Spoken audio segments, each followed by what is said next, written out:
Greetings again, everyone. Another video, another topic, and again, what I'm trying to do is I'm trying to look up to the comments that you are giving in the videos, and I'm trying to choose certain topics that are important for us and that are specifically demanded by you. Although there are certain queries also that I could see. मैंने कुछ queries देखी थी comments में नीचे regarding several things. But that we are not taking up particularly in any particular topic. हो सकता है कि हम बहुत सारी क्वेरीज को इकट्ठा करके एक वीडियो ले लें, जिससे कि जिसने भी कमेंट किया हो वो उस वीडियो को अगर सुने तो उसकी क्वेरी वहाँ सॉल्व हो जाएगी, प्लस जो टॉपिक उससे रिलेटेड होगा वो भी समझ में आ जाएगा. तो कोशिश यही है कि हम लोग वीडियोस को उन टॉपिक्स के साथ कन्फाइन रखें या फिर एक अलग अलग फॉर्मेट के टॉपिक्स आएँ जिससे आपको जो डायमेंशंस हैं लॉ की वो पता चलें. फॉर एग्जाम्पल कुछ वीडियोस आपकी आ चुकी हैं एविडेंस पे, एक दो केसेस. कुछ वीडियोस आपकी सीआरपीसी पे आ रही हैं, जैसे आज भी सीआरपीसी का एक टॉपिक है. कुछ आईपीसी पे वीडियोस आ रही हैं. ऑल्दो हो सकता है कि आपको दिखे कि वो ऑलरेडी डेल्ट है, पर तरीका यही है कि हो सकता है कि आपको कुछ डायमेंशंस और या अप्रोच समझ में आए कि कैसे उसको पढ़ना चाहिए या फिर कैसे उसकी समझ आपको रखनी है. और दूसरी चीज़ जो मैंने देखी है वीडियोस में, एक कमेंट जो नॉर्मली आ रहे हैं पर्टिकुलरली इन माय वीडियोस, कि दैट इज़ वेरी लेंदी. देखिए, लेंथ तो मैं पहले ही बता दे रहा हूँ, it is due to the exhaustion of that particular topic. For example in Joseph Shine's video, if you see that I have dealt with each and every aspect of that particular video, of that particular case in that video. So ultimately 4 judgments हैं, चारों judgements का crux और उनके यूनिफॉर्मिटीज़ को discuss तो करना ज़रूरी है, प्लस उसके पीछे जो पूरा बैकग्राउंड है, जो आपको सेक्शन समझ में आना चाहिए, उसको भी डील करना बहुत ज़रूरी है. That is why the length grows. तो कोई दिक्कत नहीं है. देखो, जिसको समझना है, आप के लिए सबसे अच्छी बात यह है कि यूट्यूब का वीडियो है, पॉज करिए, खा पी आइए, फिर बैठ जाइए. आपको तो पढ़ना ही है ना. और ऐसा भी ना हो कि वीडियो इतना क्विक रहे कि वो सिर्फ एक इंफॉर्मेशन ही रह जाए. You have to inculcate that particular emotion into you which is required to read that particular provision और दैट पर्टिकुलर टॉपिक. अब जैसे ये टॉपिक आज हम ले रहे हैं, टाइप्स ऑफ ट्रायल. अब मैं ट्रायल के एक एक एस्पेक्ट्स को बहुत डीपली आपसे डिस्कस नहीं कर रहा हूं, लेकिन मैं टाइप्स ऑफ ट्रायल क्या है और क्या टाइप्स बनाए गए हैं, क्यों बनाए गए हैं, इनका एक आइडिया मिल जाए. तो हर वीडियो और हर टॉपिक का एक अप्रोच है दैट वी आर कीपिंग. हर वीडियो में आप ये देखोगे कि वो अप्रोच को ही टेक केयर किया जाएगा. अगर आप कुछ देखने आए हैं तो आप कमेंट में लिख सकते हो कि मुझे इस एस्पेक्ट को भी डील करवाना चाहिए था या फिर आपको वो जानना था. तो हो सकता है उसको क्वेरी के रूप में लेके हम बहुत सारी क्वेरीज को इकट्ठा करके या फिर कुछ सिमिलर क्वेरीज को देखते हुए उस टॉपिक को भी डील कर लें.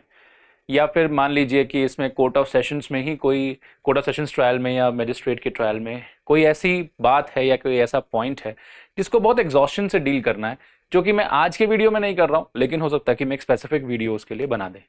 तो according to the needs, according to the demands, we can always come up with such kind of videos. और इतना आपको दिख ही गया होगा कि बहुत वेरीगेटेड टॉपिक्स हो रहे हैं.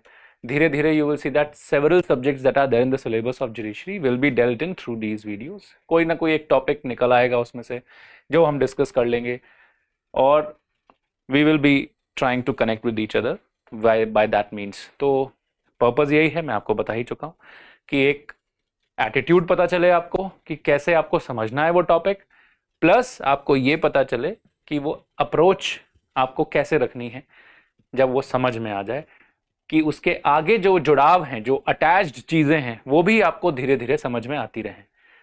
और लेंथ पे मत जाइए.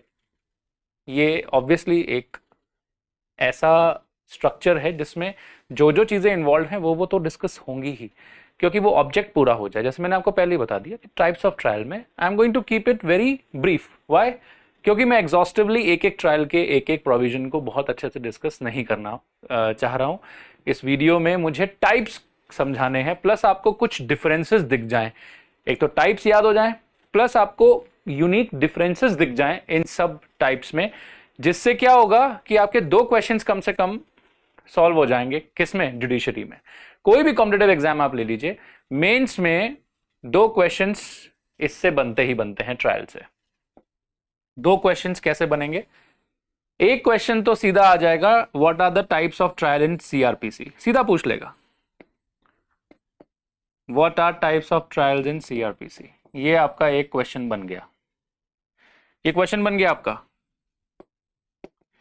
और ये डायरेक्ट क्वेश्चन आता है, तो जितने भी टाइप्स ऑफ ट्रायल हैं सीआरपीसी में वो आपको आज समझ में आ जाएंगे। अब उसमें स्कोप नहीं है ना कि आप एक एक ट्रायल को बहुत एग्जॉस्टिवली डील करो, एक एक सेक्शन को लिखो, वो स्कोप ही नहीं है। तो ये डायरेक्ट क्वेश्चन है, what are types of trial, if you are getting my point. Video जितना भी हम रिकॉर्ड कर रहे हैं, it is for the purpose of you first of all getting the correct content, correct knowledge, the correct approach of keeping that knowledge. जब आप उसको संभालें, आपको समझ में आ जाए, या और कुछ आपको पढ़ना हो तो एटलीस्ट बेस आपका क्लियर हो तो उसको भी उसमें अटैच कर सकें। उसके बाद आपको यह पता रहे कि ये कॉम्पिटिटिव एग्जाम में कैसे यूज होगा। इसीलिए कोई भी ऐसा टॉपिक नहीं उठा रहे हैं हम जो कॉम्पिटिटिव एग्जाम्स के लिए ज्यादा लाभकारी ना हो। ये तो वीडियो तो आपके लिए हम आईपीआर में भी बना सकते हैं, साइबर लॉस पे भी बना सकते हैं, ना जाने कितने और एक्ट्स हैं जिन पे आपको वीडियोस मिल सकती हैं। क्या हम आपको कोल्स या माइंस की जो स्टैट्यूट्स हैं उन पे बात करें? उन पे बात क्यों नहीं की जा रही है? कर तो सकते ही हैं। इसीलिए जिससे कि आपके दो चीजें क्लियर हो, एक तो बेसिक क्लियर हो, अप्रोच समझ में आए, टॉपिक दिखे क्या क्या है, प्लस उनके साथ एसोसिएटेड कंपटीशन में क्या रोल है वो भी आपके सामने क्लियर हो जाए। तो आप कोई भी वीडियो देखें उसको इसी पर्पज से देखें कि ये मेरे काम का है, इसलिए उसको अवॉइड ना करें कि चलो चलो ये इसको देखेंगे या फिर हो गया, ये क्या जरूरत है। जरूरत है तभी डिस्कस हो रहा है, ये आप बैक ऑफ द माइंड मान के चलिएगा। तो पहला क्वेश्चन तो यही टेक केयर हो गया, और ये क्वेश्चन ऑलमोस्ट हर स्टेट में पूछ लिया जाता है। What are the types of trial in CrPC? UP, Bihar, MP, Jharkhand, Rajasthan, हर जगह पूछ लेते हैं। तो एक क्वेश्चन आपका सॉल्व हो जाएगा। दूसरा, इन टाइप्स ऑफ ट्रायल में जैसे कोर्ट ऑफ सेशंस ट्रायल है, तो वो सिर्फ ये भी पूछ सकता है एक्सक्लूसिवली कि court of session trial describe कीजिए। तो क्या होगा, टाइप्स ऑफ ट्रायल में तो आपको बहुत ब्रीफ हर ट्रायल के बारे में बताना है, लेकिन जब कोर्ट ऑफ सेशंस का ट्रायल पूछ लेगा तो आपको प्रोविजन बाय प्रोविजन वो आंसर देना होगा, प्रोविजन बाय प्रोविजन। और प्रोविजन बाय प्रोविजन में अगर आपको सिर्फ विंडो भी पता हो सेक्शंस की और आप वो लिख दें और उसके बाद आपको वो लाइन डायग्राम आपका तैयार हो, तो अल्टीमेटली आप वो एक्सक्लूसिव क्वेश्चन भी टेक केयर कर सकते हो। ये भी एक क्वेश्चन बनेगा, वो पूछ सकता है आपसे how to conduct a trial in court of session. तो आपके लिए चैप्टर 18 बड़ा इंपॉर्टेंट हो गया। चैप्टर 18 में वैसे सारे ट्रायल्स हैं, पर चैप्टर 18 का जो फर्स्ट विंडो ऑफ प्रोविजंस है, नेमली सेक्शन 225 टू 237, ये सब कोर्ट ऑफ सेशंस के लिए हैं। अब आप 225 में क्या लिखा है, 226 में क्या लिखा है, 7 में क्या लिखा है, 8 में क्या लिखा है, एक एक प्रोविजन याद करना बड़ा मुश्किल हो जाता है। ऑल्दो अगर आप रट सकते हैं तो रटिए, पर जो नहीं रट सकते, जिनको समझ में लेकिन आती है, तो वो क्या करें कि आप भी अच्छे मार्क्स स्कोर कर सकें इन आंसर्स में, भले ही आपको एक एक प्रोविजन ना रटा हुआ हो। और माइंड इट, यही थोड़ा सा स्ट्रेटेजिकली काम करने का तरीका है। तो जरूरी नहीं है कि आप 225 में क्या लिखा है वो याद रखें, 226 में, 227 में क्या लिखा है, ये सब ना रख के आप थोड़ा सा स्मार्ट और स्ट्रेटेजिक एक्सरसाइज कर सकते हैं। That is to first provide for the window, जैसे मैंने विंडो प्रोवाइड करी। The section 225 to 237 provides for the provisions which regulate the trial in court of sessions. इस स्टेटमेंट शुरू कर दो। Section 225 to 237 CRPC provides for the provisions that regulate trial in court of sessions. अब बात आती है कि कोर्ट ऑफ सेशंस के ट्रायल को ये रेगुलेट तो करता है, लेकिन उससे पहले भी छोटा सा बैकग्राउंड है। फिर वो बैकग्राउंड बताइए, वो बैकग्राउंड अभी मैं डिस्कस करूंगा आपके साथ when I will begin discussing the types of trials. फिर आप वो बैकग्राउंड बताइए एक पैराग्राफ में उसके बाद आप सीक्वेंस, अगर आपने लाइन डायग्राम में याद रखा हुआ है, एक एक स्टेटमेंट भी अगर आपको याद है उस सीक्वेंस की, तो उस हर स्टेटमेंट, हर सीक्वेंस के पहले चरण को डिस्क्राइब करते चलिए एक एक पैराग्राफ में। आपने पूरा कोर्ट ऑफ सेशंस का ट्रायल समझा दिया, आपको एक एक प्रोविजन रटने की जरूरत नहीं पड़ी। आपने विंडो दे ही दी है, विंडो मतलब the number of provisions or the number of the sections you have already given, that within these provisions that we have the entire aspect of court of sessions trial। और फिर sequence में, sequentially आप एक एक paragraph, एक एक point को एक एक पैराग्राफ में डील करते हुए सब समझा दिए। तो आपने एक्सक्लूसिवली वो जो ट्रायल है वो भी टेक केयर कर लिया। जैसे कोर्ट ऑफ सेशंस का पूछ रहे हैं, क्योंकि टाइप्स ऑफ ट्रायल में वैसे 5 तरीके के हैं, लेकिन हम 4 ही तरीके के मानते हैं, क्योंकि एक में 2 भाग हैं। Court of sessions, then magistrate trial होता है, और उसमें वारंट ट्रायल होता है, फिर समन्स ट्रायल होता है, this is different, and then summary trial. तो ये 4 तरीके के ट्रायल होते हैं। इन चारों ट्रायल्स में जो मैजिस्ट्रेट का ट्रायल है वो 2 तरीके से होता है, on police report, otherwise on police report, इसीलिए 5 बन जाते हैं। पर वो एक ही के 2 भाग हैं, इसीलिए हम 4 मान के उस 2 भागों को पढ़ के 5 मान लेते हैं, लेकिन 4 ही माने तो भी कोई दिक्कत नहीं। आप सारी बात बता रहे हैं, वो बहुत बड़ी बात है। फिर एक और तरीके का ट्रायल होता है which is trial by plea bargaining, जिसको मैं इस वीडियो में डील नहीं कर रहा हूं। प्ली बार्गेनिंग हम किसी और वीडियो में समझ लेंगे, क्योंकि उसके लिए एक कॉन्सेप्ट को बिल्ड करना बहुत जरूरी है। यहां पर ऐसा कोई कॉन्सेप्ट बिल्डिंग मेरे को जरूरत नहीं है, इसीलिए मैं अभी प्ली बार्गेनिंग नहीं डील कर रहा हूं। देखो, हर वीडियो का ऑब्जेक्ट है, और उसी मन से आप पढ़िए भी जब आप सुने कि वो एक ऑब्जेक्ट सेटिस्फाई हो रहा होगा। क्वेरीज इसी ऑब्जेक्ट को टेक केयर करते हुए डाल दीजिए। कुछ भी आप इधर उधर कोई नई चीज या अलग चीजें पूछेंगे, जैसे किसी ने इलेक्ट्रिसिटी का भी कुछ हवाला देके इलेक्ट्रिसिटी एक्ट का कुछ पूछ लिया, the thing is that we can come up with that video, we can help you otherwise, but वो सिलेबस का पार्ट नहीं है, या उससे कुछ हमारा पर्पसफुल एनहांसमेंट नहीं होगा। वो एक पर्सनल क्वेरी है। आप इसी से रिलेटेड क्वेरी पूछेंगे तो बहुत आसान हो जाएगा हमारे लिए डील करना। जैसे किसी ने पूछा भी था, 2-3 जगह मैंने देखा कि ट्रायल, वारंट और समन्स ये सब क्या है, इसके बारे में बता दीजिए। बहुत बेसिक जानकारी है और बहुत ही इंपॉर्टेंट है, तो इसके बारे में चर्चा करना तो बनता है। And we also get leads that what you are demanding, क्या आपको सीखने का मन है, और फिर जब वो वीडियो आएगी तो हमें पढ़ाने का भी मन करेगा अच्छे से, तो वी कैन डिस्कस दैट। ठीक है जी। तो जैसे कोर्ट ऑफ सेशंस का है, ऐसे ही मैजिस्ट्रियल ट्रायल का पूछ सकता है। अब मान लीजिए वो पूछे कि trial by magistrate, kindly explain the procedure of trial by magistrate. अब मैजिस्ट्रेट 2 तरीके से ट्रायल करता है, एक पुलिस रिपोर्ट पे और एक अदरवाइज देन पुलिस रिपोर्ट पे। जब वो खाली मैजिस्ट्रेट का नाम ले तो दोनों को डिस्कस करिए, पुलिस रिपोर्ट वाला और अदर देन पुलिस रिपोर्ट वाला, पीआर एंड ओपीआर, दोनों को डिस्कस करिए। इसका मतलब बहुत ब्रीफ हो जाएगा। इसका मतलब फिर से आप एक एक प्रोविजन तो नहीं बता सकते, तो क्या करोगे, एक पूरा सीक्वेंस ड्रॉ करोगे कि पुलिस रिपोर्ट के वक्त क्या क्या सीक्वेंस रहता है और अदर देन पुलिस रिपोर्ट के वक्त क्या क्या सीक्वेंस होता है। वो हम अभी ब्रीफली वही डिस्कस करने वाले। और फिर उनका कंक्लूजन ऑफ ट्रायल लिखा भी ऐसे ही हुआ है सीआरपीसी में। फिर दोनों को एक जगह पे लाके छोड़ दिया और उसके बाद दोनों के लिए कंक्लूजन दे दिया कि भाई एक्विटल या फिर कन्विक्शन इसके बाद होती है। दोनों के जो सीक्वेंस है उनमें कुछ डिफरेंस है। आई बात समझ? ऐसे ही समन्स ट्रायल के लिए पूछ सकता है, समरी ट्रायल के लिए पूछ सकता है। जनरली जो एक्सक्लूसिव ट्रायल्स के लिए क्वेश्चंस आते हैं वो कोर्ट ऑफ सेशंस और मैजिस्ट्रियल ट्रायल्स के लिए आते हैं। अब मान लीजिए उसने पूछ लिया कि magistrate trial on police report, तो आप पुलिस रिपोर्ट वाले ही जो सीक्वेंस है उसको एक्सपाउंड कर दो, जैसे आप कोर्ट ऑफ सेशंस में कर रहे थे। कितनी आसानी से आपने पूरा आंसर संभाल लिया। और यही मेंस में आंसर राइटिंग का टेक्निक है। इसी चीज के लिए आप क्रेव करते हैं कि आंसर कैसे लिखा जाए, क्योंकि आप कंफ्यूज रहेंगे कि क्या करें। क्वेश्चन ये है अब कैसे लिखें, क्या क्या लिखें, क्या क्या लिखें, वही बता रहा हूं। और उसी हिसाब से आप नॉलेज क्रिएट कर लो और फिर प्रैक्टिस कर लीजिए आंसर राइटिंग की। क्या ये बात समझ में आई? तो बड़ा आसान है, देखो समझना।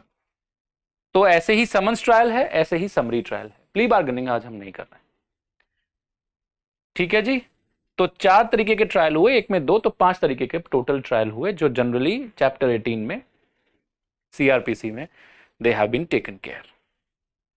क्या ये बात समझ में आई? कभी कभी एक और क्वेश्चन आ जाता है, देखिए एक डायमेंशन क्वेश्चन का ये है टाइप्स ऑफ ट्रायल, दूसरा डायमेंशन क्वेश्चन का ये है एक्सक्लूसिवली ट्रायल के बारे में पूछ लेगा।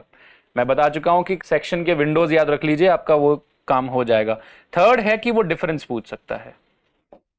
जब आप पढ़ेंगे तो दो ट्रायल्स के बीच में क्या डिफरेंस क्रिएट हो रहा है वो आपको भलीभांति दिख जाएगा। कैसे? जैसे अभी हम एक सीक्वेंस समझेंगे, आपको साफ साफ दिख जाएगा कि डिफरेंसेस कहां आ रहे हैं।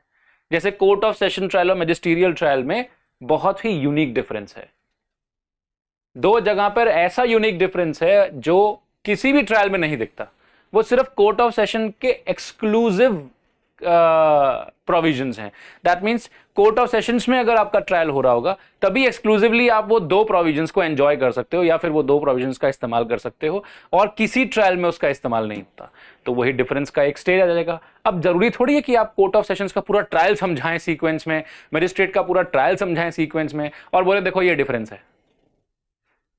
ये तरीका नहीं है, और बच्चे ये करते हैं। I am telling you this. मैं न जाने कितनी RTI से आंसर शीट्स देख चुका हूं, लाके जब बच्चे दिखाते हैं, when they come and say that sir paper तो अच्छा हुआ था, पता नहीं नंबर क्यों नहीं आया। यही स्टेटमेंट आप गाने शुरू कर देंगे देखना, जब आप मेंस का पेपर देके आएंगे और आपका मेंस नहीं क्वालिफाई हो रहा होगा, या फिर मेंस क्वालिफाई हो गया, इंटरव्यू में बैठे हो लेकिन मार्क्स कम आए हैं।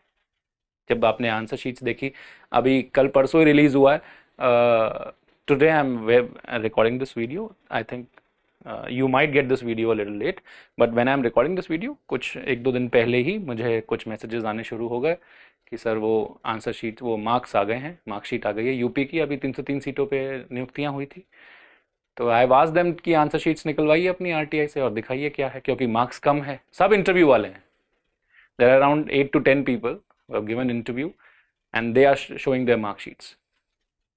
अब उनको लग रहा है कि इंटरव्यू डिसाइसिव है, इंटरव्यू नहीं, मेंस डिसाइसिव है, और मेंस में उनको दिख रहे हैं मार्क्स कहां कम आए, प्रोसीजर में कम है कि सब्सटैंटिव लॉ में कम है, कि लोकल लॉज में कम आए हैं, लैंग्वेज में कम है कि जीके में कम है। असेसमेंट आपकी अभी तो बार बार से दिख रही है, जब आंसर्स देखने बैठोगे तब समझ में आएगा कि नंबर कम क्यों मिले हैं। पेपर तो वो भी पूरा दे के आए हैं, सारे क्वेश्चंस का आंसर लिख के आए हैं, तो फिर क्या दिक्कत हुई? दिक्कत ये हुई कि आप समझ नहीं रहे हो कि क्वेश्चन ने पूछा क्या था और कितना बताना है। तो यहां पर अगर वो डिफरेंस पूछ रहा है तो आप कम से कम और कुछ नहीं तो ये समझ जाओ कि वो सिर्फ फर्क जानना चाहता है, वो उनके बारे में पूरा एक्सप्लेनेशन नहीं चाह रहा है। तो आप क्या करेंगे? आप ये करेंगे कि आप जितने डिफरेंसेस हैं उनको कार्व आउट कर लें, उन डिफरेंसेस को फिर उसमें टेक केयर करें। कैसे? 5 नंबर का है तो 2-2, 3-3 लाइनों में डिफरेंसेस बताएं, 10 नंबर का है तो उसको एक एक पैराग्राफ में एक्सपाउंड करें, एक्सप्लेन करें, विवरण दें उसका। ऐसे आप डिफरेंसेस में भी को भी टेक केयर कर सकते हो। और ये टाइप्स ऑफ ट्रायल जो है ना, ये बहुत इंपॉर्टेंट एस्पेक्ट है, बहुत इंपॉर्टेंट क्वेश्चंस हैं। ये हर स्टेट में आ रहे हैं इन 3 फॉर्मेट्स में, आप समझ गए होंगे। What are types of trial, then exclusively they can ask you about a single category of single type of trial or single category of trial, and then they can also ask you the differences between them. और mind it, इस chapter 18 CRPC में pre के बहुत सारे सवाल आते हैं। ये प्री के लिए भी बहुत इंपॉर्टेंट है, मेंस का एस्पेक्ट मैं आपको बता ही चुका हूं, ये प्री के लिए भी बहुत इंपॉर्टेंट है। इस पूरे चैप्टर में प्री के सवाल इनग्रेन्ड हैं, हर प्रोविजन में कहीं ना कहीं निकल ही जाते हैं। कौन कौन से मेन प्रोविजंस होंगे मैं कुछ एग्जाम्पल तो अभी दे दूंगा, लेकिन आप चैप्टर 18 पूरा पढ़ के जाइएगा, एक एक प्रोविजन तरीके से, उसमें जितने जितने पॉइंट्स हैं सब आपको पता होने चाहिए। जैसे कि अगर मैं शुरुआत करूं सेक्शन 225 से, आई रिक्वेस्ट कि आप अपना CRPC का बैरेट रखें। ये मेरे ख्याल से एक अनकही चीज़ होनी चाहिए। जब तक हम केस लॉज का वीडियो डील कर रहे हैं तब आपको शायद किसी बैरेट का ज़रूरत ना पड़े, लेकिन अगर कोई ऐसी चीज़ है जिसमें CRPC, IPC, एविडेंस, इन सब का हवाला है तो आप ज़रूर बैरेट लेके बैठा करो वीडियो देखते हुए, क्योंकि उसे पढ़ा जाएगा obviously, take it like a lecture only, don't just take it like an information कि हाँ हाँ हाँ मैंने बता दिया। ऐसा नहीं होना चाहिए। आप इसको लेक्चर की तरह ही लेके चलो कि 1 घंटे का है, 40 मिनट का है, 1.5 घंटे का है कि 2 घंटे का है। आपके लिए ये एक इंफॉर्मेशन प्लस अंडरस्टैंडिंग दोनों चीजें अमेलगमेटेड हैं। तो जरूरी है कि आप उसी मूड से बैठे भी। इसको अनदर टाइप ऑफ वीडियो मत लीजिए कि बस आप बताइए और जाइए, वो वाला नहीं है।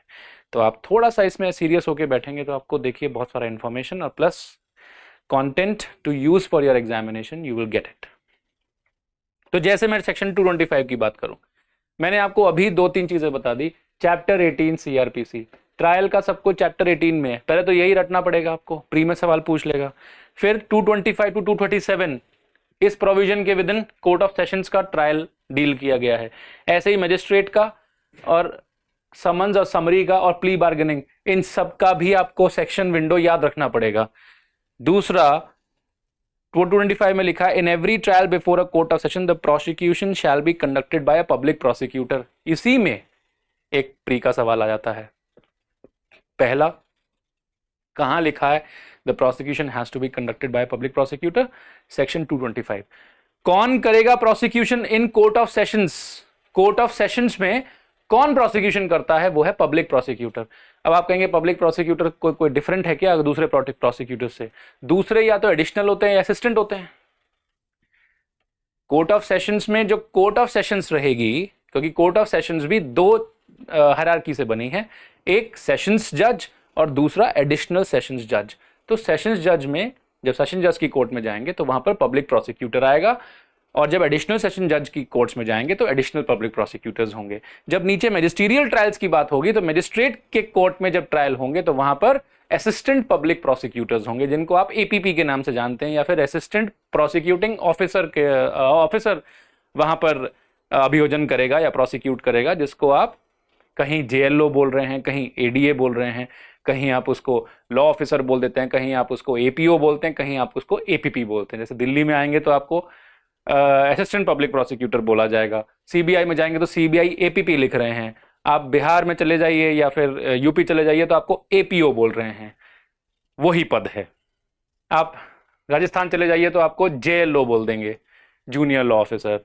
आप हरियाणा पंजाब में चले जाइए तो आपको एडीए बोल देंगे, असिस्टेंट डिस्ट्रिक्ट अटॉर्नी।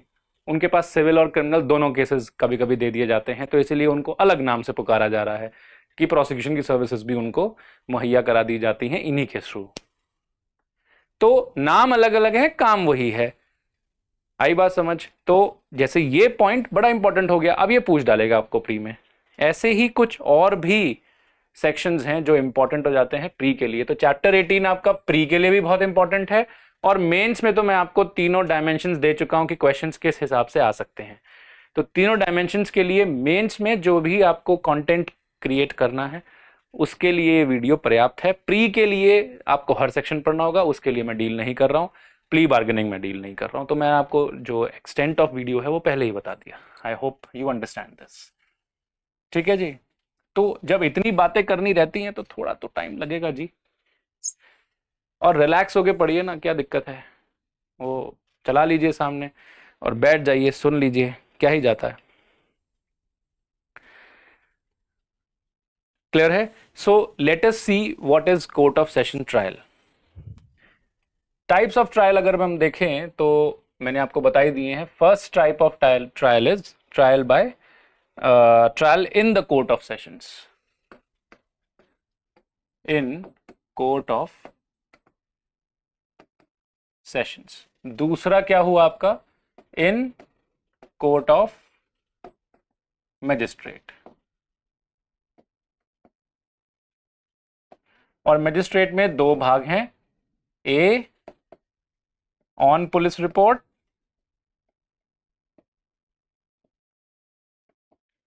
और B other than police report.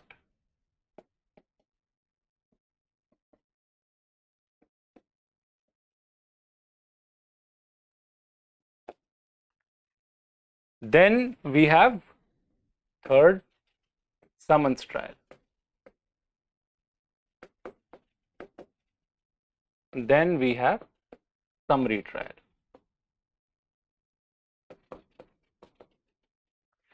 then also there is a type of trial which is not a trial in exact sense, but yes, because the trial proceeds in a totally different manner, it also is considered to be as one of the trial only. So you may say that the fifth form of trial is plea bargaining. इसमें trial का थोड़ा सा system बदल जाता है, शुरुआत की चीजें सेम रहती हैं, और प्ली बार्गेनिंग जो है वो इन सब में हो सकता है, टू बी जनरल। बाकी जब हम प्ली बार्गेनिंग पे एक वीडियो बनाएंगे तो उसमें आपको पूरा कॉन्सेप्ट क्या है प्ली बार्गेनिंग का, क्यों लाया गया मैलीमैथ कमेटी के थ्रू, और मैलीमैथ कमेटी ने क्यों रिकमेंड किया उसको, क्या ऑब्जर्वेशंस थी, और आने के बाद क्या फ़ायदा मिल रहा है, और किसके लिए फ़ायदा है उसमें, और क्या करना पड़ता है। तो वो बहुत elaborate discussion, again plea bargaining पे डायरेक्ट क्वेश्चन आ जाते हैं, तो एक अच्छी अलग डिस्कशंस हैं वो आज वीडियो में पॉसिबल नहीं था, नहीं तो ये वीडियो फिर 2-3 घंटे की बन जाएगी। 2-3 घंटे क्या, 2-3 घंटे तो प्ली बार्गेनिंग को पढ़ाने में लग जाते हैं, तो उसको भी बहुत ब्रीफ करना है, something which is a task. ठीक है जी, तो ये 5 तरीके के ट्रायल्स आप मोटा मोटा याद रखेंगे टाइप्स ऑफ ट्रायल में। अगर क्वेश्चन आए what are the types of trial, अगर आपको लगता है कि 10 नंबर में आप ब्रीफली लिख के जस्टिस नहीं कर पाएंगे इन चारों टाइप्स में, तो आप इसको भी इंक्लूड कर दीजिए, एक पैराग्राफ इसका भी दे दीजिए। नहीं तो इसको इंक्लूड करने की ज़रूरत नहीं है, क्योंकि ये एज सच कोई डिफरेंट ट्रायल नहीं है या फिर कोई अलग प्रोसेस नहीं है। ये इन्हीं ट्रायल में सिर्फ एक कॉन्सेप्ट बीच में दिया हुआ है कि एक हद तक कुछ केसेस होते हैं जिनमें पनिशमेंट्स की एक सीमा होती है, उनसे उस पनिशमेंट्स के अंदर अंदर अगर कोई ट्रायल चल रहा हो तो इन्हीं ट्रायल में प्ली बार्गेनिंग का ऑप्शन दे दिया जाता है प्ली गिल्ट के टाइम, जो कि इनमें समझ में आएगा कि प्ली गिल्ट क्या होती है, कहाँ पर यूज होती है। तो ये कुछ बहुत अलग नहीं है, ये कॉन्सेप्ट है that comes at the stage of plea guilt when the accused gives an application to the court that I want to plead guilty but I also want to negotiate the quantum of punishment that I am getting, कि मुझे पता है कि मेरा conviction तो हो ही जाएगा, evidence बड़े स्ट्रांग हैं, पर मैं चाहता हूं कि पनिशमेंट थोड़ी कम हो जाए, तो मुझे उसमें नेगोशिएट करना है। वो नेगोशिएशंस कैसे होती हैं, किसको अलाउड है और कैसे करी जाती हैं, फिर कोर्ट क्या करेगा इसमें, क्योंकि कोर्ट फिर कोई एविडेंस नहीं दे रहा है, प्ली गिल्ट पे कन्विक्शन कर दे रहा है और सीधा स्टेटमेंट सेंटेंस सुना दे रहा है। तो ये थोड़ा सा प्ली गिल्ट के अराउंड का एक कॉन्सेप्ट है। जब आपको लगे कि आंसर में कुछ कमी पेशी हो रही है या फिर और नहीं लिखना चाहते हो, इन सब में लिख लिया लेकिन थोड़ा एक्स्ट्रा ऐड करना है कुछ, क्योंकि आपको जस्टिफाई करना है the number of words with in relation to the marks, तो आप प्ली बार्गेनिंग भी थोड़ा सा एक्सप्लेन कर दीजिए, अदरवाइज इसको इंक्लूड करने की जरूरत नहीं। सजेशन है, आप भी अपना लॉजिक लगा के देख सकते हैं। ठीक है, इन चारों से आपका काम बन जाएगा, और वैसे भी बहुत मटेरियल है। तो ये 5 तरीके के, मतलब इनमें अपने आप में बहुत कंटेंट है, क्यों इतना टेंशन ले रहे हो। तो ये 5 तरीके के ट्रायल्स हैं आपके पास इन सीआरपीसी। तो पहला तरीका क्या है, कोर्ट ऑफ सेशंस। देखें जरा कोर्ट ऑफ सेशंस में कैसे ट्रायल होता है। मैं बहुत ही ब्रीफली आपको सिर्फ एक सीक्वेंस बताऊंगा, मैं बहुत एग्जॉस्टिवली हर सेक्शन को डील नहीं कर रहा हूं, which can only be done in while you are taking the course. जब आप कोर्स में लेक्चर्स लेते हैं तो वो एक बहुत लेजरली फ्लो करता है, तो वहीं पे पॉसिबल है, नहीं तो ये वीडियो बहुत लंबी हो सकती है, तो मैं इसीलिए बहुत संक्षिप्त में रखूंगा। सेक्शन का विंडो मैंने आपको दे ही दिया है 225 टू 237, ये रेड पेन था इसलिए आपको दिखा नहीं। 225 टू 237 सेक्शन का विंडो है, जिसके भीतर कोर्ट ऑफ सेशन ट्रायल को बताया गया है। अब कोर्ट ऑफ सेशन ट्रायल होता कैसे है, देखिए, ये तो आप जानते ही हैं कि 2 तरीके के क्रिमिनल कोर्ट्स हैं, वैसे तो 3 तरीके के क्रिमिनल कोर्ट्स हैं, सीआरपीसी में खुद लिखा हुआ है। ठीक है, आप सेक्शन 26 टू 29 पढ़ लीजिए, आपको वहां पे हायरार्की ऑफ कोर्ट्स दिख जाएगा। तो 3 तरीके के क्रिमिनल कोर्ट्स हैं majorly, which you have to understand. One is in the top in the hierarchy is the high court, then there is court of sessions, then there is court of magistrates, जिसको आप magistracy भी बोलते हो। Magistracy में फिर जब आप अभी नियुक्त होंगे जूनियर लेवल पे, तो आप मजिस्ट्रेसी में ही जाएंगे, क्योंकि कोर्ट ऑफ सेशंस के लिए आपको हाई जुडिशियल सर्विसेज का मेंबर बनना पड़ता है। या तो आप प्रमोशन से नीचे हाई जुडिशियल के सर्विसेज में जाते हैं, या फिर आप डायरेक्टली भी 7 साल प्रैक्टिस, या फिर 7 साल कंटिन्यूअस प्रैक्टिस, या फिर 35 साल और या फिर नहीं, और मतलब एंड, तो 7 साल कंटिन्यूअस प्रैक्टिस और 35 साल की अगर आपकी आयु हो चुकी है तो आप एलिजिबल हैं हायर जुडिशियल सर्विसेज देने के लिए। तो कोर्ट ऑफ सेशंस जो है ये हायर जुडिशियल सर्विसेज का पार्ट है, एचजेएस। तो आप अगर नीचे मजिस्ट्रेसी में आते हैं या फिर आप जूनियर ग्रेड में आते हैं तो नीचे से प्रमोट होते होते आप एचजेएस का मेंबर बनते हैं या फिर आप डायरेक्टली एचजेएस का मेंबर बन सकते हैं। हाई कोर्ट का तो सबको भला भांति जानता है, ये भी प्रमोशन से जाते हैं हाई कोर्ट या फिर डायरेक्टली भी एलिवेट हो जाते हैं कोलिजियम सिस्टम के थ्रू। तो हाई कोर्ट भी एक क्रिमिनल कोर्ट है, कोर्ट ऑफ सेशंस भी एक क्रिमिनल कोर्ट है, और मजिस्ट्रेट्स और या मजिस्ट्रेसी भी एक क्रिमिनल कोर्ट है। जो आप शुरू में जाएंगे जूनियर कैडर में तो आप मजिस्ट्रेट ही बनेंगे। मजिस्ट्रेसी में 3 लेवल्स आप मान सकते हैं। एक लेवल है आपका सीजेएम, एक लेवल है आपका एसीजेएम्स, बहुत सारे एडिशनल चीफ जुडिशियल मजिस्ट्रेट्स, और फिर आपका जेएम1 और फिर आपका जेएम2। Judicial magistrate second class, judicial magistrate first class, additional chief judicial magistrates and then 1 chief judicial magistrate. तो अगर हम देखें तो ये एक पोर्शन हो गया, जेएम1 एक पोर्शन हो गया, जेएम2 एक पोर्शन हो गया। मैं ऐसा क्यों इनको एक पोर्शन बना रहा हूं? क्योंकि इन दोनों की जो पावर्स हैं वो सेम ही हैं, वो एडिशनली तो हैं। ऐसे ही कोर्ट ऑफ सेशंस में भी एक सेशंस जज होता है और बहुत सारे एडिशनल सेशन जज होते हैं। इन दोनों की पावर सेम ही होती है, ये सिर्फ काम को बांटने के लिए, एडमिनिस्ट्रेटिव एफिशिएंसी के लिए आते हैं। तो ऐसा ही यहाँ पर एडिशनल सीजेएम के साथ भी होता है। तो इसलिए एक कैटेगरी है मजिस्ट्रेट्स की और ये कैटेगरी जेएम1, एक कैटेगरी जेएम2। ठीक है जी। कई कई जगह पे इसको जेएमएफसी, जेएनएससी बोल देते हैं, judicial magistrate second class JNSC, first class JMFC. तो नाम अलग अलग है, बात वही है। तो मजिस्ट्रेट्स, जब मजिस्ट्रेट्स की आप ट्रायल की बात करेंगे तो देखना पड़ेगा कि इनकी जुरिस्डिक्शन कितनी है। क्यों ये अलग कर रखा है ट्रायल, आप खुद ही सोच लीजिए। मैंने आपको यहाँ पर 5 तरीके के ट्रायल दिखाए। मेनली आपने शुरू में देखे कि एक कोर्ट ऑफ सेशन ट्रायल है और एक मजिस्ट्रेट का ट्रायल है। अलग अलग क्यों भाई? सब तो जजेस हैं। ऐसा अलग अलग इसलिए है क्योंकि सीआरपीसी की जब आप फर्स्ट शेड्यूल को पढ़ेंगे तो फर्स्ट शेड्यूल में जब आप लास्ट कॉलम देखेंगे, 6th कॉलम, सीआरपीसी के फर्स्ट शेड्यूल का 6th कॉलम जब आप देखेंगे तो आपको एक रेवलेशन होगी। क्या? वहां पर लिखा हुआ है ट्रायल करेगा कौन, हु शुड ट्रायल। अगर आपके पास सीआरपीसी का बेयर एक्ट है तो कृपया करके निकाल लें और उसमें उसका लास्ट देख लें कि क्या लिखा हुआ है। मैं आपको फटाफट बता ही देता हूं। बाय व्हाट कोर्ट ट्राइबल, जो 6th कॉलम है, 1 2 3 4 6 शेड्यूल 1, उसमें ऑफेंसेस अंडर दी आईपीसी लिखा हुआ है। आईपीसी के कितने ऑफेंसेस हैं, उनको कौन ट्राई करेगा, ये 6वें कॉलम में दिया गया है। तो आपको इमेजिन नहीं करना, आपको कोई टेस्ट नहीं लगाना कि हीनस वाले कोर्ट ऑफ सेशंस करते होंगे, भाई बड़े लोग हैं मतलब सीनियर हैं, और जो छोटे मोटे केसेस होते होंगे वो जूनियर करते होंगे, मतलब मजिस्ट्रेसी करती होगी। लेकिन उसको कैसे पता करोगे कि छोटे केस कौन है और बड़ा केस कौन है? कोई पनिशमेंट का मानक लगाओगे, या तो कि 3 साल 4 साल वाले इनको दे दो, उससे ज्यादा इनको दे दो। ऐसा कुछ नहीं है। आपको सिर्फ क्या करना है, फर्स्ट शेड्यूल में जाना है, 6th कॉलम देखना है और उस ऑफेंस के अगेंस्ट जिसका भी कोर्ट का नाम लिखा है वो उससे ही ट्रायल होगी। जैसे कि आप अगर आप देखें तो सेक्शन 109 में लिखा हुआ है, abatement of any offense if the act abated is committed in consequence, last is court by which offense abated is triable। जो भी ऑफेंस अबेट हुआ है उस ऑफेंस को, क्योंकि अबेटमेंट क्या है ना, अबेटमेंट हमेशा किसी ना किसी ऑफेंस की होती है। अबेटमेंट अपने आप में तो कोई ऑफेंस है नहीं, अबेट करना तो ऑफेंस नहीं है, किसी ऑफेंस को अबेट करना ऑफेंस है।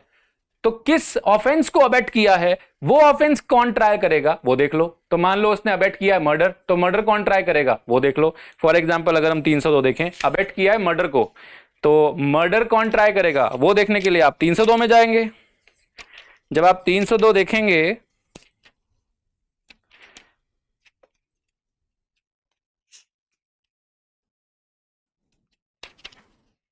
जस्ट अ मोमेंट,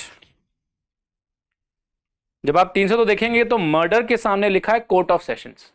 तो अगर murder court of sessions try करेगा तो अबेटमेंट ऑफ मर्डर भी court of sessions he try करेगा।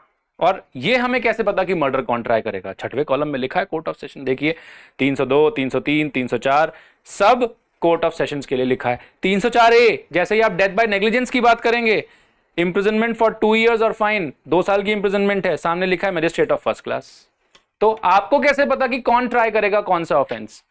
ये सब फर्स्ट शेड्यूल 6th कॉलम में लिखा हुआ है। आपको अपना कुछ दिमाग नहीं लगाना, आपको सिर्फ फर्स्ट शेड्यूल में जाना है, 6th कॉलम देख लेना। क्या ये बात क्लियर हुई? तो जुडिशियल मजिस्ट्रेट फर्स्ट क्लास क्या करेगा? अब आप तो ये कहेंगे ना, जुडिशियल मजिस्ट्रेट फर्स्ट क्लास के पास जुरिस्डिक्शन है 3 साल की, तो 3 साल वाला उसको दे दो। सेकंड क्लास के पास जुरिस्डिक्शन है 1 साल की, 1 साल वाले उसको दे दो। इनके पास है 7 साल की, 7 साल वाले इसको दे दो। जिसको भी दे दो, आपको क्यों इतना देखना है कि किसकी क्या इंप्रिजनमेंट है? आप ये देखिए कि कौन ट्राई करेगा बस। और वो कैसे देखना है? 6th कॉलम से। इसके अलावा आपको कुछ सोचने की जरूरत नहीं है। फिर आप उसको एनालाइज करके ये पता लगा सकते हैं कि हाँ देखिए इनके जुरिस्डिक्शन के अकॉर्डिंगली ही किया गया है। वो आपकी एक सेकेंडरी सपोर्टिव इंफॉर्मेशन है। लेकिन direct way of understanding that who shall try is to go to 6th column. ये हमेशा ध्यान रखना, ये वकीलों के लिए भी बहुत इंपॉर्टेंट है। अपना कुछ नहीं सोचना है, सिर्फ 6th कॉलम पे जाके देख लेना है कि कौन ट्राई करेगा, क्या लिखा हुआ, उसी के पास जाइए, वो ट्राई करेंगे। क्या ये बात समझ में आई? और मजिस्ट्रेसी और कोर्ट ऑफ सेशंस क्यों अलग अलग ट्रायल बनाए हुए हैं? क्योंकि कोर्ट ऑफ सेशंस के पास इसीलिए अब वो रीजन आता है कि जनरली ऐसे ऑफेंसेस हैं जिसमें हायर एक्सपर्टीज चाहिए या फिर एक सीनियोरिटी से जो एक्सपीरियंस आया आपको, उस एक्सपीरियंस को यूज करना बहुत जरूरी है। क्योंकि कोई ना कोई हार्श फॉर्म ऑफ पनिशमेंट होगी, क्योंकि कोर्ट ऑफ सेशंस के पास जो जुरिस्डिक्शन है वो 7 साल से ऊपर डेथ तक की है। मतलब 7 साल तक सीजेएम तक है, तो सीजेएम में मजिस्ट्रेसी खत्म, तो 7 साल के बाद जो भी पनिशमेंट्स होंगी उसमें कोर्ट ऑफ सेशंस कहीं ना कहीं ट्रायल करेगा। तो कोर्ट ऑफ सेशंस को वही सौंपे गए हैं जिसमें कोई ना कोई हार्श पनिशमेंट लगती हो, जैसे लाइफ इंप्रिजनमेंट लग जाए या डेथ लग जाए। उसमें क्या होगा कि एविडेंस की अप्राइजमेंट, जो उनकी जो एक्सपीरियंस है उसके थ्रू जो आई एविडेंस की अप्राइजमेंट्स, क्रॉस एग्जामिनेशंस कैसे होती हैं, उन सबको देखना, प्लस वो एक लीगल और जुडिशियल एक्यूमेन लगाना, ये सब चीज़ें थोड़ा सा रिलायबल कोर्ट ऑफ सेशंस में है। तो इसलिए कोर्ट ऑफ सेशंस को अलग से ट्राई करने के लिए बोला गया है। तो उनका ट्रायल का प्रोसीजर अलग है, मैजिस्ट्रेट्स का ट्रायल का प्रोसीजर अलग है, क्योंकि ये दोनों एंटिटीज अलग अलग हैं। वो हायर जुडिशियल सर्विसेज है और ये लोअर जुडिशियल सर्विसेज है। सीजीएम तक मैजिस्ट्रेसी सीजीएम तक रहती है। सीजीएम से जैसे ही आप प्रमोट होंगे तो आप सीधा एडिशनल सेशन जज कम एडिशनल डिस्ट्रिक्ट जज बना दिए जाएंगे। डिस्ट्रिक्ट जज जो वर्ड है वो सीपीसी में अप्लाई होता है, और सेशंस जज जो वर्ड है वो क्रिमिनल में अप्लाई होता है। सेशंस कोर्ट क्रिमिनल कोर्ट होता है और डिस्ट्रिक्ट कोर्ट सिविल कोर्ट होता है। इसीलिए हर जगह आप देखते होंगे कि जो ये सबसे ऊपर बैठते हैं कोर्ट ऑफ सेशंस में, उनको सेशंस जज खाली ना लिख के डिस्ट्रिक्ट एंड सेशंस जज लिखा जाता है, क्योंकि उनके पास दोनों ही पावर्स होती हैं। डिस्ट्रिक्ट का मतलब जिला, जिला न्यायालय जहां लिखा हो मतलब सिविल, सत्र न्यायालय जहां लिखा हो मतलब सेशन। तो जिला एवं सत्र न्यायालय इसलिए लिखा होता है क्योंकि क्रिमिनल और सिविल कोर्ट्स दोनों उसी प्रेमाइसिस पे हैं। और डिस्ट्रिक्ट जज जो हैं वो डिस्ट्रिक्ट एंड सेशन जज दोनों होते हैं, वो सिपा सलार होते हैं आपके क्रिमिनल और सिविल कोर्ट्स की हायरार्की में अपने डिस्ट्रिक्ट में। यहां तक बात समझ में आ गई होगी। अब इसका एक छोटा सा पहलू आप समझ लीजिए before even we delve into the aspect of trial. तो छोटी सी बात अब और है कि सीआरपीसी में एक चीज और लिखी हुई है।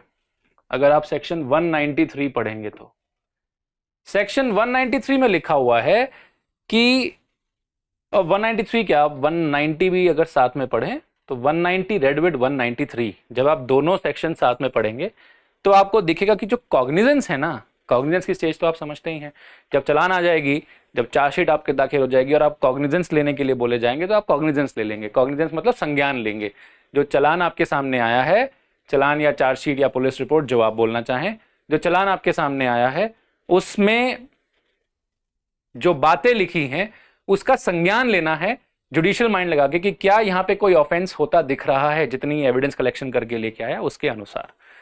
तो अगर वहां पर कोई एविडेंस लगता है कि इसमें ऑफेंस होता दिख रहा है तो वो कोर्ट उसका संज्ञान ले लेती है, मतलब उसको ये मानती है कि हाँ मुझे लग रहा है कि कुछ है, मैं इसको परखना देखना चाहता हूं कि क्या हुआ है, मैं अब इसमें आगे प्रोसीड करना चाहता हूं, मैं आगे बढ़ना चाहता हूं, उसी को कॉग्निजेंस टेकिंग बोलते हैं। अभी ट्रायल शुरू नहीं हुआ। कॉग्निजेंस लेने से आप कुछ इनिशियल कार्रवाइयां करते हो, जैसे कि कॉग्निजेंस जब आपने ऑफेंस का ले लिया कि हाँ मुझे लग रहा है कि कुछ ऑफेंस हुआ है, तो अब मैं चाहता हूं ना ये पूछना कि किसने किया। तो किसने किया, अब मुझे वो व्यक्ति चाहिए अपने सामने, बुलाइए उसको। तो मैं उसको बुलाऊंगा तो मैं समन्स या वारंट इशू करूंगा। अगर वो ऑलरेडी जेल में होगा तो मैं प्रोटेक्शन वारंट इशू करूंगा कि लाइए उस आदमी को मेरे सामने लेके आइए। तो समन या वारंट करके इसी को बोलते हैं इशू प्रोसेस। तो ये इशू प्रोसेस करूंगा और उसको बुला लूंगा। बुलाने के बाद मैं उसको सारे डॉक्यूमेंट्स जो उसके खिलाफ आए हैं, जो विवेचना हुई है, जो इन्वेस्टिगेशन हुआ, जो एविडेंस आए हैं, वो उसको सौंप दूंगा कि देखो तुम्हारे खिलाफ ऐसा ऐसा सब मुझे मिला है, ऑफेंस हुआ लग रहा है और तुम्हारा नाम आ रहा है, तो तुम देखो तुम्हें क्या कहना है इसके लिए। तो वो कुछ वहां पर बोलने लगे। इससे पहले कि मैं उसको मौका दूं बोलने का, मैं उसको सिर्फ ये कहूंगा कि तुम ये रख लीजिए, या मतलब तुम ये रखिए, तुम रखो ये डॉक्यूमेंट सारे, इस पे ध्यान दो, इसको पढ़ो, देखो क्या लिखा है और तुम्हें क्या कहना है इसके लिए पूरा अपना डिफेंस तैयार रखो। डिफेंस तैयार कर लो भाई। अब अल्टीमेटली क्या है कि इसके बाद मैं चार्ज फ्रेम करूंगा, मतलब फॉर्मली उसे बताऊंगा कि मैं कौन कौन से ऑफेंसेस जो मुझे लग रहे हैं होते हुए, कौन कौन से ऑफेंसेस मुझे लग रहे हैं होते हुए, और मैं इन ऑफेंसेस पे तुम्हें ट्राई करना चाहता हूं। ट्राई का मतलब क्या है यहां पर? देखो, ट्रायल वर्ड कहीं भी डिफाइंड नहीं है। ट्रायल वर्ड कहीं भी डिफाइंड नहीं है किसी भी स्टैट्यूट में। तो हम अगर डिक्शनरी मीनिंग भी देखें तो ट्रायल का मतलब है to put to test. To put to test. चलो आपको टेस्ट करें। Test here means that let us see that what is right what is wrong. सत्य को खोजें, इसीलिए हमारा मोटो है सत्यमेव जयते, सत्य की विजय होगी। तो let us see that if you are saying right और the prosecution is saying right. मैं यही चाहता हूं ये देखने के लिए कि मैं अक्यूज्ड को सही मानूं कि मैं प्रोसिक्यूशन को सही मानूं। दोनों अपनी अपनी कहानियां लेके आए हैं, कुछ कहेंगे। अगर मुझे लगता है कि प्राइमा फेसाई ये लोग, ये जो अक्यूज्ड है, ये लोग किसी भी ऑफेंस में इन्वॉल्व नहीं दिख रहे, क्योंकि वो मुझे कन्विंस कर पा रहा है प्राइमा फेसाई, प्रथम दृष्टया, मतलब ऊपर ऊपर से। अभी मैं आपको दिखाऊंगा वो स्पेसिफिक वर्ड्स जो डिस्चार्ज के टाइम पे यूज किए गए हैं कि डिस्चार्ज करना है तो कब करना है। चार्ज फ्रेमिंग के टाइम पे पहले डिस्चार्ज पे हियरिंग होती है, वो सब लिखा हुआ है इसमें। यही प्रोसीजर है जो मैं आपको बताना चाह रहा हूं। तो उस वक्त जो आप हियरिंग कर रहे हो, वो सिर्फ ये जानने के लिए कि अगर प्राइमा फेसाई ऊपर ऊपर से ही आप मुझे कन्विंस कर दो कि मेरा तो कोई इन्वॉल्वमेंट ही नहीं है, सर ऑफेंस हुआ होगा लेकिन मैंने नहीं किया, मेरा कोई इन्वॉल्वमेंट नहीं है यहां पे, और मुझे तो गलती से फंसा दिया गया है, या फिर मुझे जानबूझ के मेरा नाम लिखा गया है, या फिर मैंने ऐसा कुछ नहीं किया जो इसमें बोला जा रहा है। देखिए आपके सामने मैं मेन एविडेंसेस दिखा देता हूं। अगर मुझे लगता है कि ये सही कह रहा है तो मैं उसको डिस्चार्ज कर दूंगा कि ठीक है जाइए, आपका कोई रोल नहीं है। लेकिन अगर मुझे सस्पिशन है कि ये आदमी हो सकता है इन्वॉल्व हो, अभी मुझे दिख रहा है लेकिन ये नहीं इन्वॉल्व, लेकिन मुझे शक है कि ये इन्वॉल्व हो सकता है, तो मैं उसके ऊपर चार्ज फ्रेमिंग करूंगा। चार्ज फ्रेमिंग का मतलब है कि चार्जेस लगाऊंगा। चार्जेस का मतलब ऑफेंसेस बताऊंगा उसको। चार्ज कुछ नहीं है, चार्ज फ्रेमिंग का मतलब है कि किन ऑफेंसेस पे आप चाहते हैं कि मैं अपना विपक्ष या अपना पक्ष रखूं। मैं विपक्ष हूं, ऑपोजिट हूं, एक्यूज्ड हूं, तो आप कहां चाहते हैं, किन ऑफेंसेस को मुझ पे लाद रहे हैं, क्या कह रहे हैं आप कि मैंने क्या क्या किया ये बता दीजिए। तो मैं उसी हिसाब से अपने डिफेंस तैयार करूं, अपना विपक्ष तैयार करूं, और मैं अपने एविडेंसेस लाऊं, साक्ष्य लेके आऊं अपने, और बताऊं कि देखो मैंने नहीं किया। अब ये तो बहुत लंबा कार्यक्रम हुआ, क्योंकि मैं अपने एक एक एविडेंस लेके आऊंगा और उसको एस्टैब्लिश कराऊंगा कोर्ट ऑफ लॉ में। ऐसे ही प्रोसिक्यूशन कह रही है कि मैं बताता हूं कि इसने किया है कि नहीं किया, मेरे पास भी साक्ष्य हैं, तो तुम भी बताओगे। उससे पहले की जितनी कार्रवाई है, मतलब चार्ज बनने के बाद ही तो आप ये कार्रवाई शुरू करेंगे, क्योंकि चार्ज लगाने का मतलब है एट लास्ट मैं आपको ये बता रहा हूं कि मैं इन ऑफेंसेस पे आपको ट्राई करना चाहता हूं, मतलब इन ऑफेंसेस पे आपको टेस्ट करना चाहता हूं कि आप सही हैं कि प्रोसिक्यूशन सही है। तो trial is that stage of the entire criminal proceeding where you actually put the accused to trial. आप प्रोसिक्यूशन को ट्रायल नहीं करते, प्रोसिक्यूशन तो अपनी बात कर ही रहा है। अभियोजन अधिकारी और जो पुलिस विवेचना करके लाई है वो तो अपनी बात कह ही रही है। उनका भी सच झूठ आप देखते हो, लेकिन अल्टीमेटली आप किस पे डालेंगे सब कुछ, सारा भार किस पे आएगा, लायबिलिटी किस पे है, एक्यूज्ड पे। आप उसी का सच जानने के लिए प्रोसिक्यूशन आया है, उसी का झूठ जानने के लिए प्रोसिक्यूशन आया है। इसीलिए आप एक्यूज्ड को ही ट्राई करते हो कि देखें कि तुम कितने पानी में हो, ये सच है कि झूठ है तुम्हारे लिए, तुम कितना डिस्प्रूव करवा पाते हो, कितना तुम इनको तोड़ पाते हो कि सब झूठ बोल रहे हैं प्रोसिक्यूशन में। तो ट्रायल वो स्टेज है जहां पर आप सच झूठ का फैसला करते हैं। इससे पहले जो भी कार्रवाई हुई वो उस सच झूठ के फैसले को शुरू करने के लिए जो आपको इनिशियल प्रिपरेशन करनी होती है वो है। पहले जैसे इन्वेस्टिगेशन हो गई, कलेक्शन ऑफ एविडेंस, भाई एविडेंस कलेक्ट नहीं होंगे और आपको साइट के बारे में पता नहीं चलेगा कि क्या ऑफेंस हुआ, क्या कैसे हुआ, क्यों हुआ, कब हुआ। जब आपको यही जानकारी नहीं होगी तो आप उसको बात क्या करोगे? सच झूठ का फैसला करने से पहले आपके पास ये मटेरियल तो होना ही चाहिए ना।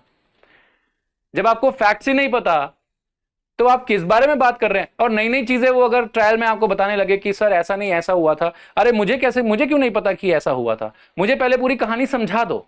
यही तो आप कहेंगे कि मुझे पहले पूरी कहानी समझा दो, फिर मैं आपके इस कहानियों में जो जो पात्र हैं और जो जो फैक्ट्स हैं उन सबको मैं उनका सच और झूठ निकलवाता हूं। तो पहले कहानी को बनाने की एक स्टेज होती है जो इन्वेस्टिगेशन और इंक्वायरी से आती है। ये जो स्टेज है चार्ज फ्रेमिंग और कॉग्निजेंस के बीच की, इसको जनरली हम इंक्वायरी बोल देते हैं। और इससे पहले जो पुलिस कर रही है इन्वेस्टिगेशन, वो पुलिस इन्वेस्टिगेटिंग स्टेज है। तो इन्वेस्टिगेशन के बाद चलान आया, चलान के बाद हमने एक्यूज्ड को उसका डॉक्यूमेंट सौंपे कि भैया डिफेंसेस पे लेना है, और उसको बता दिया कि ये ऑफेंसेस पे मैं आपको ट्राई करूंगा। वो तैयार, मैं तैयार, सब तैयार, अब चलिए सच झूठ का फैसला करने। जब आप वो शुरू कर देते हैं तो ट्रायल शुरू हो जाता है। और जज का काम यही है, ट्रायल करना। इससे पहले तो बस तैयारी है, ट्रायल के लिए तैयारी है। इससे पहले मेन काम जो एडजुडिकेशन ऑफ डिस्प्यूट्स बोला जाता है, वो एडजुडिकेटरी वर्ड जो है, this is not adjudication to only supply documents to the accused. Cognizance लेना एडजुडिकेशन नहीं है। एडजुडिकेशन का मतलब to actually try the truth and falsity of any particular fact and then come to a conclusion, इसको बोलते हैं adjudication. और ये ट्रायल है, और जज का काम ट्रायल करने का है। To act judicially means to act to try. कुछ बीच में ऐसे इवेंट्स आ जाते हैं जिसमें एक्टिंग जुडिशियली माना जाता है, वो एक्सपैंड करने के लिए उनका होराइजन, या उन पे कोई लायबिलिटी डालने के लिए, या फिर कोई राइट्स और ड्यूटी क्रिएट करने के लिए, और कुछ नहीं। आई होप इतनी बात आपको समझ में आ रही होगी संक्षिप्त में। तो ये बात समझ में आई। तो ट्रायल करने के लिए आपको बहुत सारे कार्रवाई करनी पड़ती है, और 190 रेड विद 193 जब आप पढ़ेंगे तो पता चलेगा कि 190 में लिखा हुआ है कि सारे ऑफेंसेस की जो कॉग्निजेंस है, मतलब जो संज्ञान है, वो एक जुडिशियल मजिस्ट्रेट फर्स्ट क्लास ही लेगा। ये ऐसा 190 में लिखा हुआ है। वहां पर ये नहीं लिखा कि जो ट्राई करेगा वो कॉग्निजेंस लेगा। वहां लिखा है all cognizance shall be taken by, shall नहीं, वैसे मे वर्ड यूज किया लेकिन उसको शैल ही पढ़ा जाता है, वो हम कभी डिस्कस कर लेंगे। Judicial magistrate first class. तो जुडिशियल मजिस्ट्रेट फर्स्ट क्लास जो है वो ही कॉग्निजेंस ले सकता है, और जुडिशियल मजिस्ट्रेट सेकंड क्लास तब कॉग्निजेंस लेगा जब उसको सीजेएम एम्पावर कर देगा। सीजेएम एम्पावर नहीं कर रहा है तो उसके पास सीआरपीसी के थ्रू कोई इंडिपेंडेंट या ऑटोमेटिक पावर नहीं है। ये पावर सिर्फ जुडिशियल मजिस्ट्रेट फर्स्ट क्लास के पास है कि वो कॉग्निजेंस ले सकता है डायरेक्टली। क्या ये बात समझ में आ गई? और जैसे ही उसको आप आगे 193 पढ़ेंगे तो वहां पर कोर्ट ऑफ सेशंस को मना किया गया है कि आप कॉग्निजेंस नहीं ले सकते। इसका मतलब कॉग्निजेंस लेने का जो एक्सक्लूसिव, इसको जो भी हिंदी में आप बोलते हैं, जो एक्सक्लूसिव जुरिस्डिक्शन है कॉग्निजेंस लेने का, वो मजिस्ट्रेसी के पास है, मजिस्ट्रेट्स के पास। और वो भी किसके पास? Mainly judicial magistrate first class के पास। सीजेएम एसीजेएम भी जुडिशियल मजिस्ट्रेट फर्स्ट क्लास ही होते हैं। अब इनकी जो वर्किंग है वो मैं अभी नहीं डिस्कस कर रहा हूं। तो जुडिशियल मजिस्ट्रेट फर्स्ट क्लास के पास कॉग्निजेंस लेने की पावर है डायरेक्ट। सेकंड क्लास के पास भी नहीं है। सेकंड क्लास को भी स्पेशल एम्पावरमेंट चाहिए सीजेएम से, तभी मिल पाएगी, नहीं तो सेकंड क्लास मजिस्ट्रेट कभी भी कॉग्निजेंस नहीं ले सकता। It is always the first class magistrate. और क्योंकि सीजेएम एसीजेएम भी फर्स्ट क्लास मजिस्ट्रेट्स ही होते हैं तो वो भी ले सकते हैं। वो सब हम कभी और डिस्कस कर लेंगे, ठीक है? क्योंकि दोनों में फर्क है। ये जूनियर डिवीजन के हैं, सीनियर डिवीजन के हैं, लेकिन होते जुडिशियल मजिस्ट्रेट फर्स्ट क्लास ही हैं। क्लियर है यहां तक बात?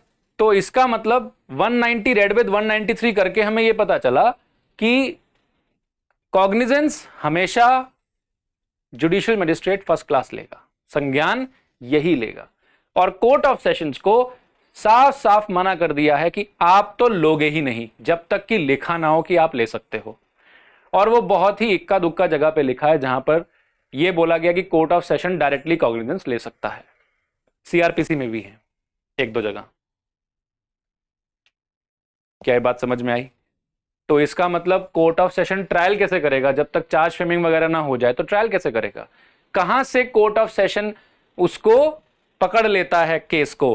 कॉग्निजेंस तो वो ले नहीं सकता, तो कॉग्निजेंस लेना इंपॉर्टेंट है। कॉग्निजेंस लिए बगैर, दस्तावेज दिए बगैर, दिमाग लगाए बगैर आप कैसे ट्रायल पे चले जाएंगे?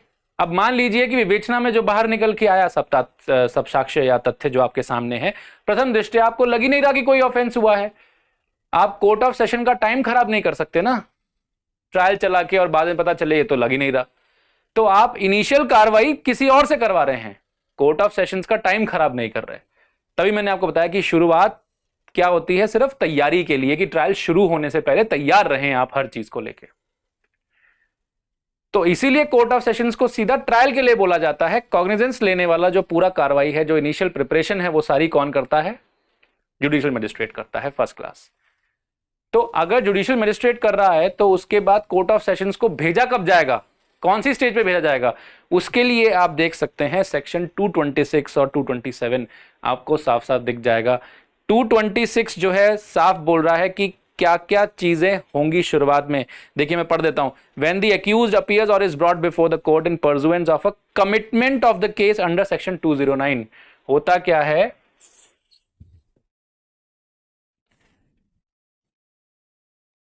अब देखिए, भूमिका समझाने के लिए थोड़ा टाइम तो लगता ही है, बहुत सारी इंफॉर्मेशन है ना। क्योंकि होता क्या है कि जब आप judicial magistrate first class cognizance ले लेता है, तो कॉग्निजेंस लेने के बाद 209 में कमिटल प्रोसीडिंग्स होती हैं। कमिटल मतलब send it to court of sessions. और ये कब होता है? 209 में कब होता है? इसका मतलब शुरू की जो प्रिपरेशन है वो कहां से है शुरू और कहां खत्म हो रही है, उसका हवाला हमें 226 को पढ़ के मिल रहा है।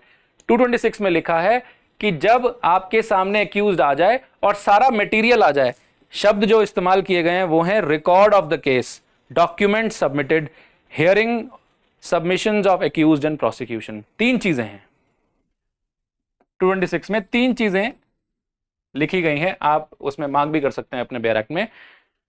Record of the case, document submitted, hearing, submissions of accused and prosecution. तीन चीजें हैं। मैं ऐसे क्यों बता रहा हूं? क्योंकि ये तीन चीजें याद रहेंगी तो सीक्वेंस में आप ये तीनों लिखोगे। तो यहां से अगला अगर हम देखें 227, तो उसमें डिस्चार्ज की बात करी गई है। डिस्चार्ज कब होता है? अभी मैंने आपको बताया कि अगर प्राइमा फेसाई लग रहा हो कोर्ट को कि कोई सब्सटेंस है नहीं केस में, ये आगे बढ़ने की जरूरत ही नहीं है, ट्रायल में जाने की जरूरत ही नहीं है, तो इसको छोड़ दो, उसी को बोलते हैं डिस्चार्ज। इसका मतलब चार्ज फ्रेमिंग के टाइम से पहले तक कहां रहेगा? मजिस्ट्रेट के पास। मैं अभी तो स्टेज ही देख रहा हूं, फिर मैं आपको फटाफट सीक्वेंस समझा दूंगा। आसान है, कुछ नहीं है। ये शुरू की जो बातें हैं बस ये कुछ ध्यान रखनी है, उसके बाद तो प्रोसेस बड़ा आसान है। फटाफट फटाफट हम समझ जाएंगे क्या हुआ है। तो 226 और 227 को पढ़ के मुझे यह पता चला कि चार्ज फ्रेमिंग से पहले मजिस्ट्रेट के पास रहेगा। इसका मतलब मजिस्ट्रेट के पास किस काम के लिए रहेगा? मजिस्ट्रेट क्या करेगा? पहले तो कॉग्निजेंस लेगा, फिर इशू प्रोसेस करेगा। इशू प्रोसेस का मतलब समन्स या वारंट देगा, समन्स या वारंट देके एक एक्यूज को बुलाएगा और साथ में 207 या 208 की रिक्वायरमेंट करेगा। मतलब अगर वो 207 या 208 की रिक्वायरमेंट है, मतलब जो भी डॉक्यूमेंट्स आए हैं वो एक्यूज को देने, वो भी मजिस्ट्रेट का ही काम है। और जब ये काम हो जाए तो 209 में जाके वो एक्विटल कमिटल करेगा कि 209 के तहत वो कमिटल कर देगा कि अब ये सब हो गया है, चार्जशीट आ गई, मैंने कॉग्निजेंस ले लिया और मैंने सारी कॉपीज जो है एक्यूज को दे दी हैं, 207 208 का रिक्वायरमेंट पूरा हो गया है, इशू प्रोसेस भी हो गया, ये सब काम मैंने कर दिए हैं। इसी को बोलते हैं स्टेज ऑफ इंक्वायरी। ये सब काम मैंने कर दिए हैं, अब इसको कोर्ट ऑफ सेशंस को दे दीजिए। प्रिपरेशन हो गई है, कोर्ट ऑफ सेशन के पास भेज दीजिए। अब कोर्ट ऑफ सेशन अपना दिमाग लगाए कि देखो जो भी आपका रिकॉर्ड ऑफ द केस है, मतलब 207 208 में जितने भी डॉक्यूमेंट्स और रिकॉर्ड लिखे हैं, फॉर एग्जांपल चार्जशीट, और चार्जशीट के साथ जो भी एडिशनल डॉक्यूमेंट्स हैं, 161 के बयान, 164 का बयान, या जो भी आपने कार्रवाई करी है, जो भी एविडेंसेस आपने इकट्ठे करे हैं, वो सब record of the case plus document submitted, मतलब रिकॉर्ड ऑफ द केस मतलब जो भी हुआ है chargesheet, plus second document submitted, जो चार्जशीट के साथ आपने डॉक्यूमेंट्स बनाए वो, third hearing submissions of accused and prosecution, prosecution और एक्यूज्ड के सबमिशंस ले लो, सबमिशंस कब लिए जाएंगे, ये चार्ज पे हियरिंग है। इसमें भी एक बड़ी अच्छी यूनिक पोजीशन है जो कि डिफरेंस क्रिएट करेगी और ट्रायल से, वो मैं अभी बता देता हूं आपको, एक बार ये समझ लीजिए। तो इन तीनों चीजों को देखते हुए कोर्ट आगे चार्ज पे बहस करवाएगी। अगर लगता है कि इन तीनों चीजों को देखते हुए मुझे लग ही नहीं रहा कि इसने ऑफेंस किया है, कोई बातें नहीं बन रही यहां पर, तो वो उसको डिस्चार्ज कर देगा, तुम जाओ। डिस्चार्ज हमेशा एक्यूज्ड का होता है, केस बंद नहीं हो रहा। अब डिस्चार्ज और एक्विटल में क्या फर्क है वो मैं किसी और वीडियो में डिस्कस करूंगा, क्योंकि वो एक इलैबोरेट डिस्कशन है। तो यहां पर बस आप ये समझ लीजिए कि चार्ज पे बहस होगी। चार्ज मतलब ऑफेंस कौन कौन से हुए लग रहे हैं, और कैसे पता चलेगा आपको कि ऑफेंस हुआ है, हाउ विल यू नो? अभी सच झूठ का फैसला तो हुआ नहीं, क्यों? क्योंकि ट्रायल में तो गए नहीं।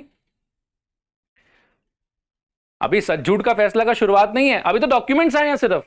ये 207 208 में क्या है, सिर्फ डॉक्यूमेंट्स आए हैं, मतलब जो इन्वेस्टिगेशन के दौरान आपने सब डॉक्यूमेंट्स इकट्ठे किए या एविडेंसेस बनाए, और चार्जशीट जो आपने बनाई एंड में, जो पुलिस रिपोर्ट बनाई, वो तब आया आपके पास, और जो उनकी बातें आप ऊपर ऊपर सुन रहे हो प्रोसिक्यूशन और एक्यूज्ड की, इन तीनों चीजों के बाद आप एक कंक्लूजन पे आते हो कि अगर इसमें कोई सब्सटेंस है तो मैं आगे बढ़ूं, मतलब चार्ज इस पे लगाऊं, चार्ज फ्रेम करूं, नहीं तो उसको डिस्चार्ज कर दूं कि तुम जाओ।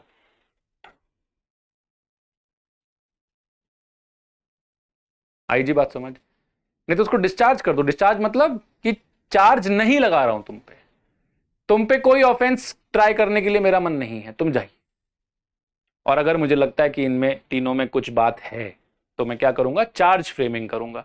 चार्ज फ्रेमिंग का मतलब मैं ऑफेंस बता दूंगा उसको फॉर्मली कि इन ऑफेंस पे मैं तुम्हारा सच झूठ का फैसला करने वाला हूं, इन ऑफेंस पे सब कुछ साक्ष्य आएंगे, सारे एविडेंसेस तुम्हें प्रिपेयर करके रखने हैं, जिससे कि वो तैयार रहे अपनी चीजों के साथ। और फिर आगे ट्रायल की कार्रवाई शुरू होगी। आप कह सकते हैं कि चार्ज फ्रेमिंग जो है वो एक जंक्शन है इंक्वायरी और ट्रायल का, क्योंकि इससे पहले सिर्फ प्रिपरेटरी स्टेज है, इसमें कोई सच झूठ का फैसला नहीं कर रहा है, ये सिर्फ प्रिपरेशन हो रही है कि सब कुछ लाइंड अप रहे, और कोर्ट ऑफ सेशंस में आपको इसको भेजना पड़ता है। इसी को बोलते हैं कमिटल प्रोसीडिंग्स, ये 209 में होती हैं। Committal proceedings are done in section 209। Clear है ये बात? तो मैजिस्ट्रेट का काम कोर्ट ऑफ सेशन से पहले क्या है, और कोर्ट ऑफ सेशंस के कौन से स्टेज से शुरू होता है, ये जरूरी है जानना, क्योंकि 226 में ये हवाला दिया गया है, if you understand this fact. अब ये सब जानने के बाद let me just take you to certain provisions of from 225 to 237 and see that what is the sequence of the trial of court of sessions. तो सबसे पहले क्या है कि एक आपको डिस्क्लेमर दिया गया है, 226 से शुरुआत नहीं हो रही, 226 एक डिस्क्लेमर है। 226 कह रहा है, in every trial before a court of sessions the prosecution shall be conducted by public prosecutor. Pre के लिए भी ध्यान रखना है आपको ये। अब अगर क्वेश्चन आ जाए trial of court of sessions, directly exclusively पूछ ले कि describe the procedure of trial in court of sessions, तो ये जो स्टेटमेंट है 226 का, भले ही आप लिखेंगे कि sessions trial are dealt under section 225 to 237, पर ये जो डिस्क्लेमर है, ये जो प्रोविजन है 225 का, सॉरी नॉट 226, 225 का जो सेक्शन है वो एक डिस्क्लेमर की तरह है। डिस्क्लेमर मतलब वो एक बात क्लैरिफाई कर रहा है, वो ट्रायल शुरू होने की कोई बात नहीं है, कि ये कोई स्टेज नहीं है, ये सिर्फ एक क्लैरिफिकेशन है कि कोर्ट ऑफ सेशन में जो ट्रायल है वो कौन करेगा। The prosecution shall be conducted by public prosecutor, मतलब जो अभियोजन है वो कौन करेगा, पब्लिक प्रोसिक्यूटर करेगा। ठीक है जी, तो ये एक डिस्क्लेमर है, इसको आप शुरू में देना चाहें तो शुरू में, नहीं तो लास्ट में भी दे सकते हैं, कोई बड़ी चीज नहीं है। क्वेश्चन का फ्रेम आप अपने हिसाब से रखिए, समझ के हिसाब से। ये कोई ट्रायल शुरुआत होने की बात नहीं है, ये सिर्फ एक इंफॉर्मेशन दी गई है कि पब्लिक प्रोसिक्यूटर ट्रायल करेगा इसमें, मतलब ट्रायल कंडक्ट करवाएगा प्रोसिक्यूशन की ओर से, ट्रायल तो जज ही करेगा। पर यह बात आप आखिरी में भी लिख सकते हैं, और इंप्रेसिव यही रहेगा कि ट्रायल की शुरुआत कहां से होती है वो बताएं। अब ट्रायल की शुरुआत कहां से होती है, मैंने आपको बताया कि कोर्ट ऑफ सेशंस में आप पहला पैराग्राफ क्या लिखेंगे, that after taking of the cognizance by magistrate. अब आपको बहुत इलैबोरेटली सब डिस्कस नहीं करना 190 193, आप सिर्फ एक स्टेटमेंट लिखिए जो आपको अब समझ में आ गया क्यों आया। इस स्टेटमेंट से शुरुआत करिए, कितना इंप्रेसिव होगा। 225 से शुरुआत मत करिए, 225 को लास्ट में लेके आइए, बस बता दीजिए एक डिस्क्लेमर की तरह कि भैया जो प्रोसिक्यूशन है वो पब्लिक प्रोसिक्यूटर करता है, बात ही खत्म हो गई, और कुछ बताने की जरूरत ही नहीं, इसमें और कोई बात भी नहीं लिखी। आप शुरुआत कहां से करिए, देखिए शुरुआत यहां से करिए जो राम कहानी मैंने अभी आपको बताई कि कोर्ट ऑफ सेशंस में ट्रायल से पहले क्या होता था कि मजिस्ट्रेट कॉग्निजेंस लेता है और वो 209 में कमिटल करता है, that after taking of the cognizance by magistrate and complying with the inquiry provisions, the matter is committed to court of session under section 209, where the court of session begins with assessing three things. First, ये कहां है तीन चीजें 226 में, when the accused appear or is brought before the court in pursuance of a commitment of a case under 209, ये बात आपने बता दी। The prosecutor shall open his case by describing the charge brought against the accused and stating by what evidence he proposes to prove the guilt of the accused. इसको आप moderate कर सकते हैं या मॉडिफाई कर सकते हैं ये बोल के कि once it is committed to the court of sessions, it is the public prosecutor which shall initiate the proceedings before the court of sessions. By doing what? By describing the charge brought against the accused and stating the evidence by which he wants to prove. ये आपका paragraph खत्म। इसके बाद दूसरा paragraph जिसमें आप क्या बताओगे, that there are three things that the court has to consider before proceeding. Those three things are, first, record of the case, document submitted, and hearing the submissions of accused and prosecution. 227 में लिखा है। अब आपको जरूरी नहीं है कि हर section को कोट करें। 226 says that this 227 says that, कितना सेक्शन याद रखोगे खुद ही सोच लीजिए, 227 तक तो है ही, 12 सेक्शंस तो आपके यहीं पे हैं, 13 सेक्शंस हैं। 13 सेक्शंस खाली कोर्ट ऑफ सेशंस के कैसे याद रहेंगे और उसमें एग्जैक्टली क्या लिखा है, आप क्या करोगे, पैरा टू पैरा सीक्वेंस बनाओगे। तो पहला पैराग्राफ आपका इंट्रोडक्टरी पैरा है, फर्स्ट पैरा इज इंट्रोडक्शन, और इंट्रोडक्शन कहां से शुरू करनी है कि once the cognizance is taken by the magistrate and with the due compliance of the inquiry provisions, आपको मन है तो 20708 लिख दो, नहीं तो इंक्वायरी प्रोविजंस या इशू प्रोसेस जो आपको लिखना है, कॉग्निजेंस, इशू प्रोसेस और 207 208 तीनों भी लिख सकते हो, नहीं तो स्किप भी कर सकते हो, कोई दिक्कत नहीं। And committing it under section 209, the case is submitted to, और कमिटेड टू, सबमिटेड की जगह लिखिए committed to court of sessions. In court of sessions, public prosecutor initiate the case by stating under what offense and by what evidence the case can be proved. Full stop. Next paragraph. ये introduction हो गया आपका खत्म, एक paragraph खत्म आपका। Second para में क्या लिखेंगे, मैं कोर्ट ऑफ सेशंस को इतना इलैबोरेट इसलिए समझा रहा हूं क्योंकि ये क्वेश्चन बहुत बार पूछा जाता है, और इसी क्वेश्चन के एटीट्यूड से आप हर क्वेश्चन को सॉल्व कर लेंगे, मुझे ये हर जगह करने की जरूरत नहीं पड़ेगी। इसके बाद मैं सिर्फ आपको डिफरेंसेस और फटाफट क्विक एक ओवरव्यू दूंगा फॉर द नेक्स्ट, यहां पर इसलिए मैं टाइम बिता रहा हूं, so please bear. Second para में क्या करेंगे, सेकेंड पैरा में आप ये लिखेंगे कि court will consider 3 points. First, इसमें क्या आ जाएंगे आपके 3 points, the court will consider 3 points बोल दीजिए, या फिर the court will consider 3 issues बोल दीजिए, जिसमें आप क्या बोलेंगे, record of the case, document submitted and hearing submissions of accused and prosecution. ये तीनों चीजें लिखनी जरूरी हैं, ये तीनों रटना पड़ेगा आपको। सेक्शन मत रखिए, मत रटिए, आप इंग्रेडिएंट्स बड़े तरीके से रटिए, क्योंकि वहां पर ही इंप्रेशन है। ये 3 चीजें लिखोगे, record of the case and then document submitted and submissions of accused and prosecution, तो यही आपका इंप्रेशन क्रिएट करेगा कि वो तीन मटेरियल चीजें आपको पता है जो मेन है. आफ्टर गोइंग थ्रू दिस और after analysing this, the court will decide that if there is any prima facie case against the accused. क्या लिखा है? The judge considered that there is not sufficient ground for proceeding against the accused, he shall discharge the accused and recording reason for so doing. And if after consideration and hearing aforesaid, the judge is of opinion that there is ground for presuming that the accused has committed an offence, he shall frame the charge. तो इसके बाद क्या होगा कि if, चलो prima facie ना लिख के, प्राइमा फेसाई भी लिख सकते हैं वैसे, कोई दिक्कत नहीं है, प्राइमा फेसाई ही देखा जाता है, मतलब प्रथम दृष्टया ही देखेंगे. अभी इसका सच झूठ नहीं पता चला आपको, ये सिर्फ ऊपर ऊपर से जो चीजें दिख रही हैं, कभी कभार उससे ही पता चल जाता है कि कुछ नहीं हुआ है, एक्यूज का कोई इन्वॉल्वमेंट नहीं है. तो उसको डिस्चार्ज करिए, छोड़िए उसको जाने दीजिए. उसको टाइम क्यों खराब करना है, उसको हरास क्यों करना है? ये चार्ज फ्रेमिंग पे डिस्चार्ज का पॉइंट इसलिए आता है कि अब उसको हरास मत करिए. If you understand this. तो ये 3 पॉइंट कंसिडर करने के बाद, इफ सेटिस्फाइड, क्या? No sufficient ground to proceed, no sufficient ground to proceed, क्या होगा? डिस्चार्ज. और डिस्चार्ज और एक्विटल में क्या फर्क है, ये किसी और वीडियो में डिस्कस करूंगा.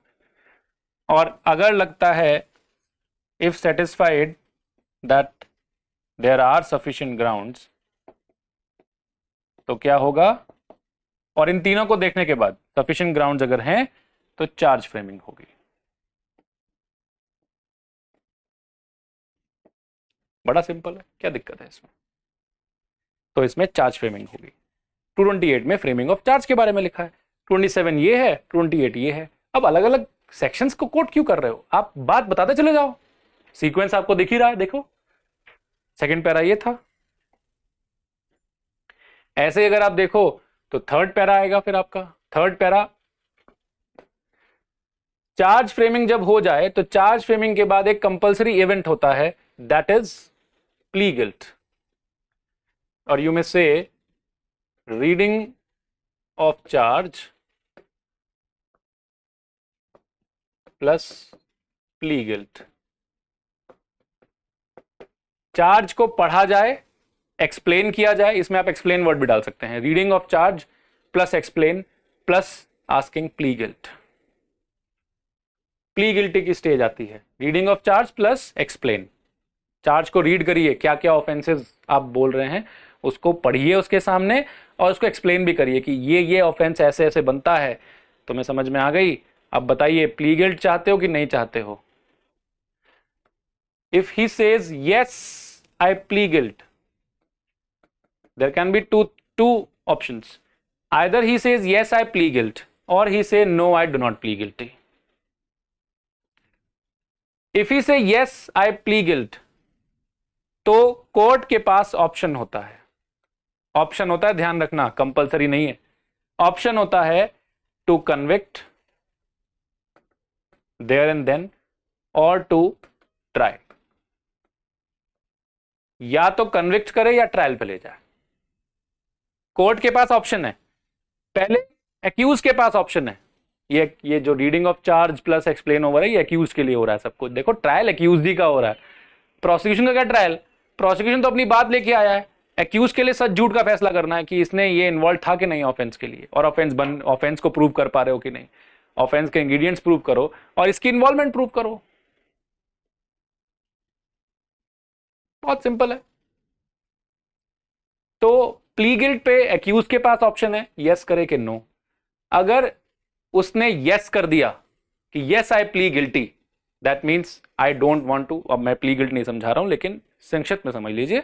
Yes I plead guilt means I don't want to enter into defence. मुझे कुछ सफाई नहीं देनी, मुझे कोई विपक्ष नहीं लाना. आप करिए जो करना है. जिसको विपक्ष ही नहीं लाना, जिसको सफाई ही नहीं देनी, तो ये बात साफ है कि इसका मतलब ये व्यक्ति इन्वॉल्व है.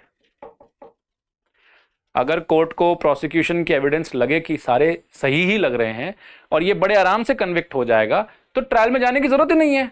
Save your time, what you do, you convict. पर ये ऑप्शन है। लेकिन अगर कोर्ट को लगता है कि मुझे कोई सस्पिशन है, इसमें मुझे लग रहा है कि कुछ गड़बड़ है, तो क्या करोगे, आप ट्रायल में भी जा सकते हो। ये कोर्ट के पास ऑप्शन है। तो first option is with the accused to say yes or no, and second option is when he says yes to convict or not to convict. If the court decides let's go for trial, तो trial शुरू हो जाएगा। If he says no, तो भी trial शुरू हो जाएगा। The trial begins. इतनी बात क्या आप थर्ड पैरा में नहीं समझा सकते? सिंपल सी बात। इतना बड़ा बड़ा कंटेंट हो रहा, देख तो लो, इसमें कितना सब कुछ लिखना पड़ेगा, इसमें कितना सब कुछ लिखने को आ गया। ये थर्ड पैरा है। फोर्थ पैरा में क्या लिखेंगे आप देखिए। जगह तो नहीं बची, मैं ये मिटा दे रहा हूं। आई होप कि आपको ये लिख लिया हो आपने, या फिर आप समझ ही चुके हैं।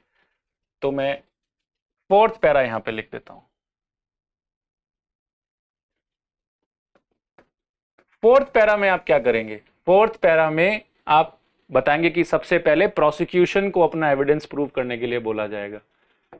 प्रोसिक्यूशन एविडेंस, पब्लिक प्रोसिक्यूटर जी लाइए अपने एविडेंस। एविडेंस मतलब जो भी आपके पास डॉक्यूमेंट्स और विटनेसेस हैं सबको लाइए। अब क्या होगा? Chief examination, cross examination, re examination.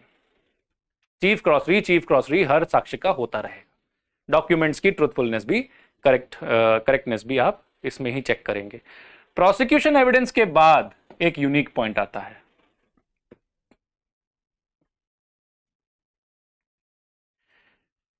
Prosecution evidence के बाद एक बड़ा यूनिक पॉइंट है, जो कि है आपका सेक्शन 232 में।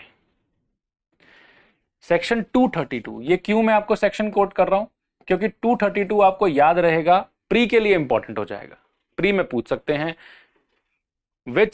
which is the provision which talks about the acquittal of an accused only after prosecution evidence without giving defense। खाली prosecution evidence के बाद ही acquittal हो जाता है। ये सिर्फ और सिर्फ कोर्ट ऑफ सेशंस में पॉसिबल है, और वो सेक्शन 232 में लिखा है। कोर्ट ऑफ सेशंस की एक बड़ी अच्छी यूनिक बात है कि वो एक्विटल कर देती है प्रोसिक्यूशन एविडेंस के बाद, जबकि ऐसा नहीं होता। प्रोसिक्यूशन एविडेंस के बाद डिफेंस एविडेंस होता है, उसके बाद जजमेंट आती है कि एक्विट होना है कि कन्विक्ट होना है, कि गिल्टी मान लिया गया है कि छोड़ दिया गया है। बाइज्जत बरी के गिल्टी मींस कि इसी ने किया है।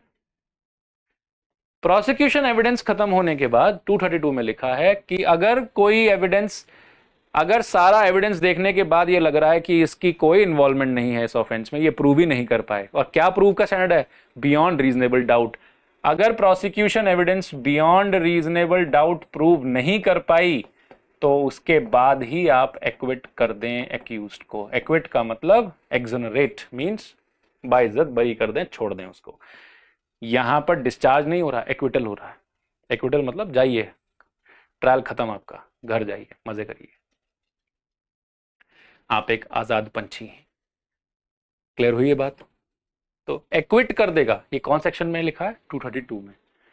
और अगर कोर्ट को लगता है कि बियॉन्ड रीजनेबल डाउट प्रूव हो गया है, तो मतलब अब डिफेंस की बारी है, अपनी डिफेंस को प्रूव करे, अपना विपक्ष लेके आए। तो इसके बाद फिर ये एक्विट ना करके, जब बियॉन्ड रीजनेबल डाउट प्रूव हो जाएगा, तो फिर आप क्या करेंगे? डिफेंस एविडेंस के लिए बोलेंगे। डिफेंस एविडेंस मंगवाए जाएंगे, मतलब डिफेंस अपनी विपक्ष को साबित करे। फिर फिफ्थ पैरा क्या है?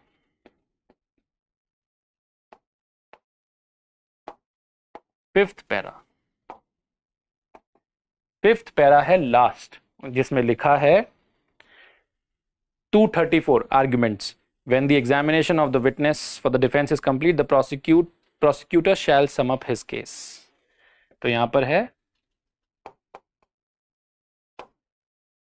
prosecutor shall sum up the case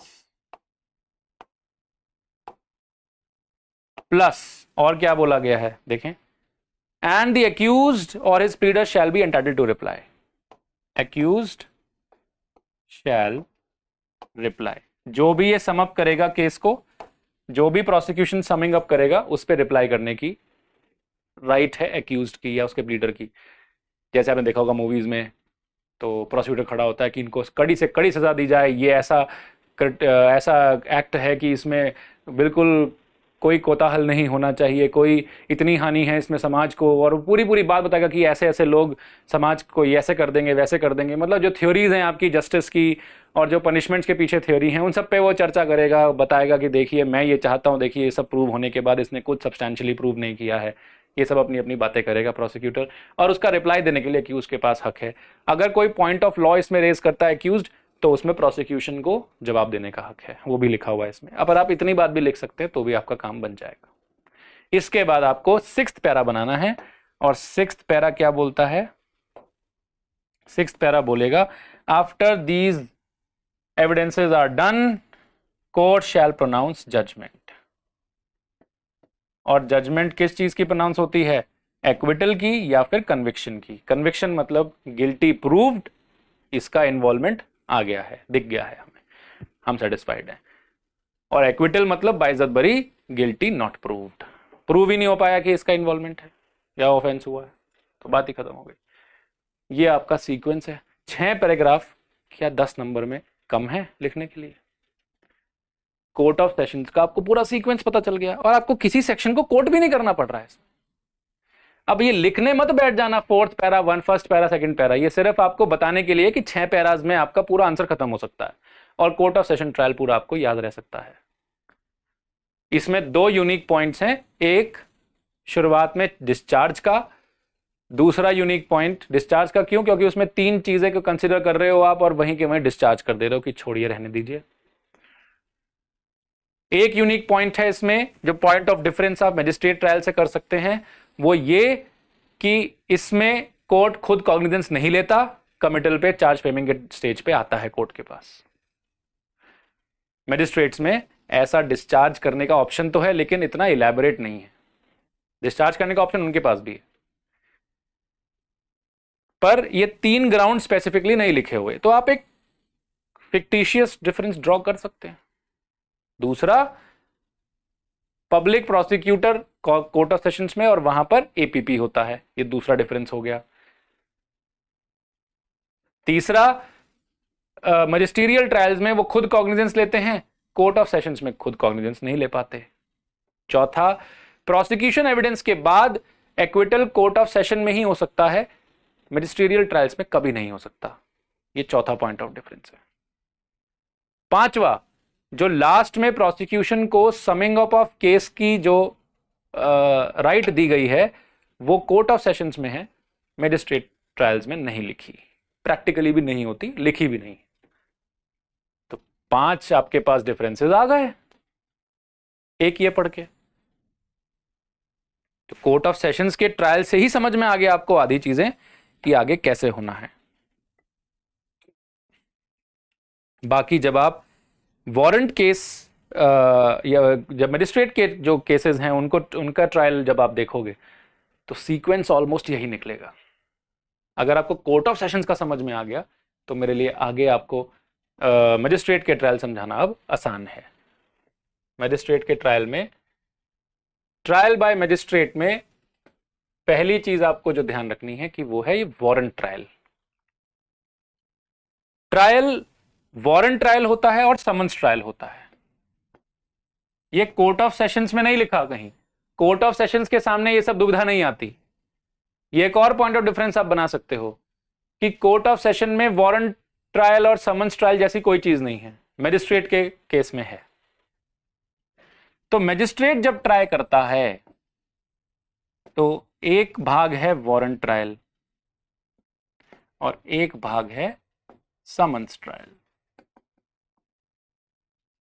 warrant trial warrant cases का होता है। वारंट केस सेक्शन 2X में डिफाइंड है CRPC, और समन्स ट्रायल समन्स केसेस का होता है, और समन्स केस सेक्शन 2W में डिफाइंड है CRPC। ये दोनों प्री के भी सवाल हैं और इन दोनों के सेक्शंस रटने का सबसे अच्छा तरीका यह है कि वारंट केस W से शुरू होता है लेकिन 2W में डिफाइंड समन्स केस है। तो ABCD अगर आप देखें तो WXYZ होता है, तो W के बाद ही X है। वैसे बीच में WAB आता है विक्टिम की डेफिनेशन पर, उसको भूल जाइए। W के बाद X है, तो बस ये ध्यान रखिए कि W में वारंट नहीं है, W में समन्स है, तो नेक्स्ट ही वारंट है, X में वारंट हो गया। तो आपको प्री के सवाल कुछ याद रहेंगे। वारंट केस 2X में डिफाइंड है, समन्स केस 2W में डिफाइंड है। जो वारंट केस होते हैं उसमें वारंट ट्रायल होता है, जो समन्स केस होते हैं उसमें समन ट्रायल होता है। और मैजिस्ट्रेट के सामने ये हमेशा एक कॉन्सेप्ट बना रहता है कि अगर वारंट केस है तो उसका ट्रायल अलग तरीके से होगा, समन्स केस है तो उसका ट्रायल अलग तरीके से होगा। मोटे तौर पर जो डेफिनेशन है उसके हिसाब से जो भी 2 साल से ऊपर की पनिशमेंट्स हैं, अगर आप 2W पढ़ें तो समन्स केस, चलो summons case it's in exclusive, it's excluding something. Warrant case पढ़िए, means a case leading to an offence punishable with death, imprisonment for life और imprisonment for a term exceeding 2 years। 2 साल से ऊपर जो भी punishments किसी भी ऑफेंस में हो वो वारंट केस मानी जाती है। लाइफ इंप्रिजनमेंट हो वारंट केस है। अब ऑब्वियस सी बात है ना, 2 साल से ऊपर है तो ऊपर तो सब कुछ, लाइफ इंप्रिजनमेंट डेथ सब कुछ ही आ जाएगा, लिख दिया है स्पेसिफिकली, लेकिन आप खुद ही समझ जाओ। 2 साल से ऊपर जितने भी पनिशमेंट्स हैं किसी भी ऑफेंस में, जो मैक्सिमम टर्म दिया गया ऑफेंस में वो 2 साल से ऊपर है, उसे वारंट केस बोलते हैं और उसका ट्रायल करने का तरीका अलग है। और जो उसके अलावा जो बचे वो समन्स ट्रायल है। समन्स के डेफिनेशन में, समन्स केस की डेफिनेशन में लिखा हुआ है कि which is not a warrant case is summons case. इसका मतलब 2 साल तक, ध्यान रखना ये 2 साल से ऊपर है, 2 साल से एक्सीडिंग है, मोर देन 2 years। ये मैं इतना स्ट्रेस दे के इसलिए बता रहा हूं क्योंकि प्री में गलतियां करते हो आप ये। और समन्स केस क्या हुआ, till 2 years। Summons cases till 2 years।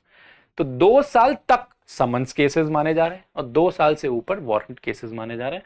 Warrant case पे वारंट ट्रायल, समन्स केस पे समन ट्रायल, दोनों का अलग अलग पैटर्न है।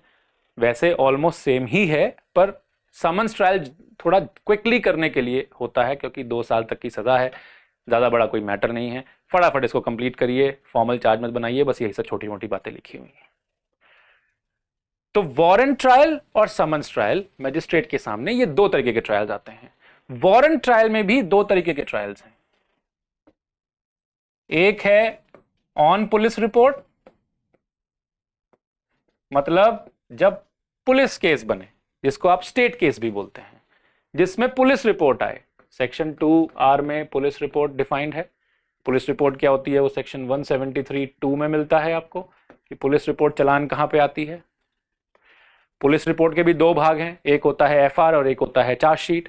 FR का मतलब क्लोजर, फाइनल रिपोर्ट, जो कि टर्म यूज नहीं किया गया लेकिन वो है भी, वो भी पुलिस रिपोर्ट है। और एक है चार्जशीट, मतलब चालान, जिसमें आपके ऊपर चार्ज लगा दिए जाते हैं कि भैया हमें तो केस होता ऑफेंस हुए दिखे हैं,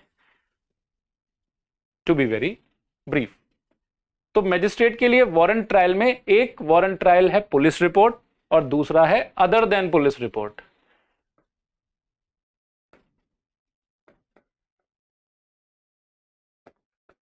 अदर देन पुलिस रिपोर्ट में क्या आएगा भाई, आपको मैं एक वीडियो में पहले भी बता चुका हूं कि मैजिस्ट्रेट के सामने जाने के 2 तरीके हैं, वैसे तो 3 है। ये कैसे पता चलता है हमें, सेक्शन 190 को पढ़ के। अगर आप सेक्शन 190 पढ़ेंगे तो आपको यह दिखेगा कि कॉग्निजेंस 3 तरीके से लिया जा सकता है। 191A complaint, 191B police report, 191C suo motu. तो 191B में पुलिस रिपोर्ट लिखा हुआ है और 191A और C में कंप्लेंट केस और सुओ मोटो लिखा हुआ है। Complaint case section 2D read with section 200 से समझ में आता है। तो ये अदर देन पुलिस रिपोर्ट कौन से केसेस हुए, ये हुए कंप्लेंट केस। जो कंप्लेंट केस है सेक्शन 2D रेड विद 200, और इसी के साथ सुओ मोटो भी। सुओ मोटो अगर है, अब सुओ मोटो की कहानी मैं कभी और डिस्कस करूंगा, यहां पर थोड़ा सा और नहीं तो लंबा हो जाएगा। तो कंप्लेंट और सुओ मोटो आप मोटे तौर पर मान सकते हैं कि अदर देन पुलिस रिपोर्ट में ये दोनों आएंगे। ये मुझे 190 पढ़ के समझ में आया, सेक्शन 190 पढ़ के। तो पुलिस रिपोर्ट मतलब जहां पर FIR हुई हो या फिर NCR हुई हो, मतलब नॉन कॉग्निजेबल रिपोर्ट या फिर कॉग्निजेबल रिपोर्ट लिखी गई हो। वैसे तो CR NCR होता है लेकिन FIR बोल देते हैं हम पुलिस की भाषा में। क्लियर है जी ये बात।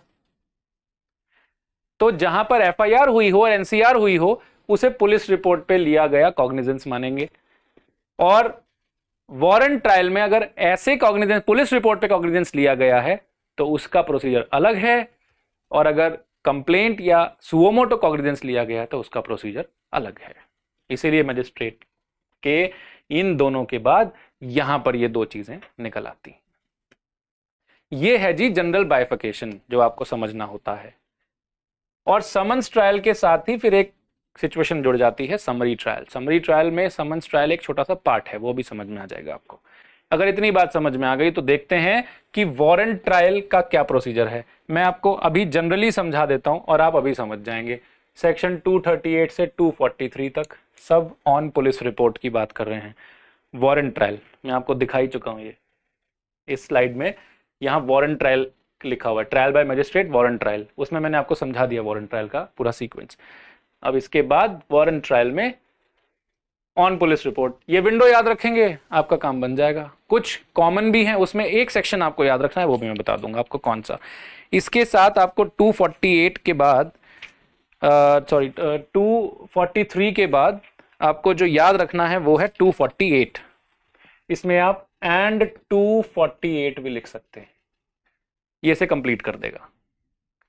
सेक्शन 238 टू 243 एंड 248 इसे कंप्लीट कर देगा। ये 248 अगर आपको दिखाई दे रहा, नहीं तो मैं किसी और कलर में लिख देता हूं। 248 एंड 248 कर दीजिए। इसका सीक्वेंस क्या है? बिल्कुल वही जो वहां था। जो मैंने डिफरेंस आपको लिखवा दिए वो डिफरेंस यहां नहीं है। सिंपल। क्या होगा यहां पे?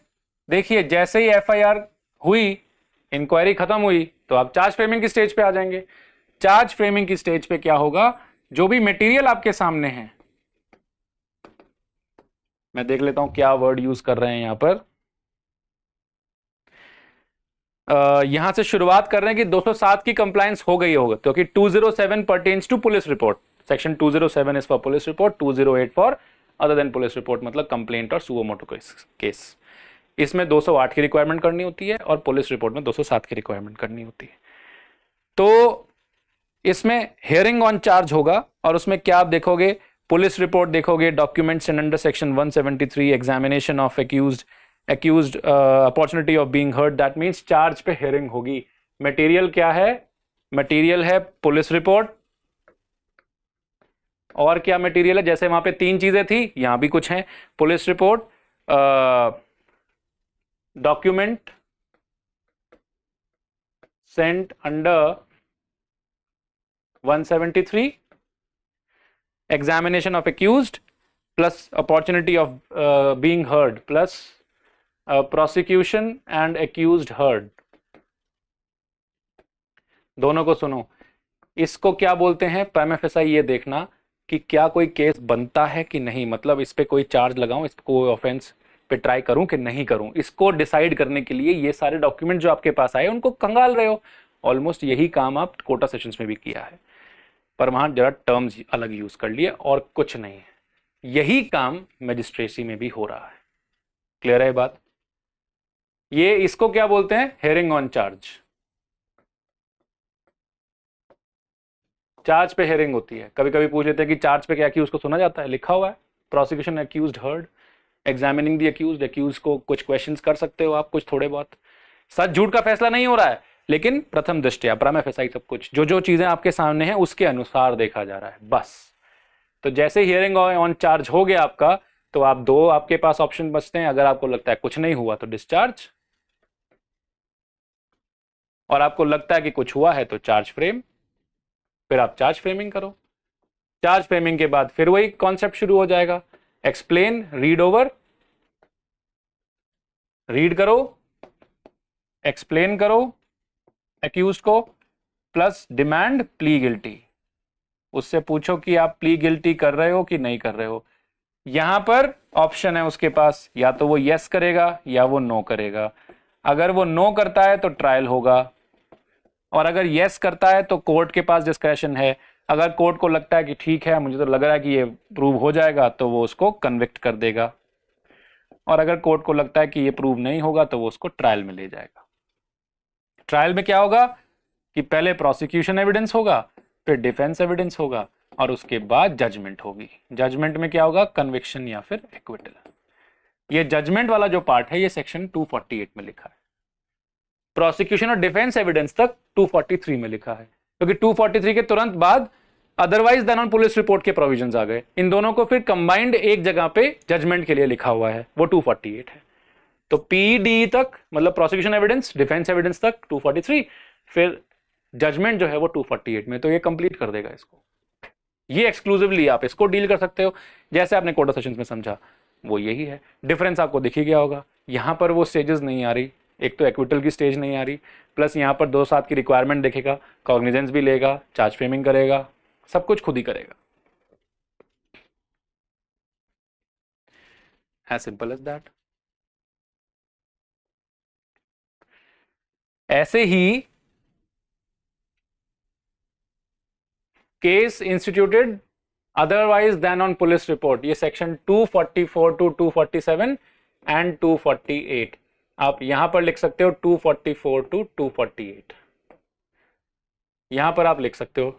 वो दोनों में कॉमन रहेगा, क्योंकि वो दोनों कॉमन के लिए ही है। आप देख लीजिए, भले ही सी में ऊपर कंक्लूजन ऑफ ट्रायल लिखा है, क्योंकि यहां लिखा है if in any case under this chapter in which charge has been framed, तो चैप्टर 19 की बात की जा रही है। चैप्टर 19 में trial by warrant cases of magistrate, chapter 18 court of sessions, chapter 19 magistrate का ट्रायल। तो इस चैप्टर में मतलब पुलिस रिपोर्ट पे हो या अदर देन पुलिस रिपोर्ट पे हो, दोनों ही केस में यहां पर जजमेंट दी जाएगी। तो 248 एक कॉमन है दोनों के लिए।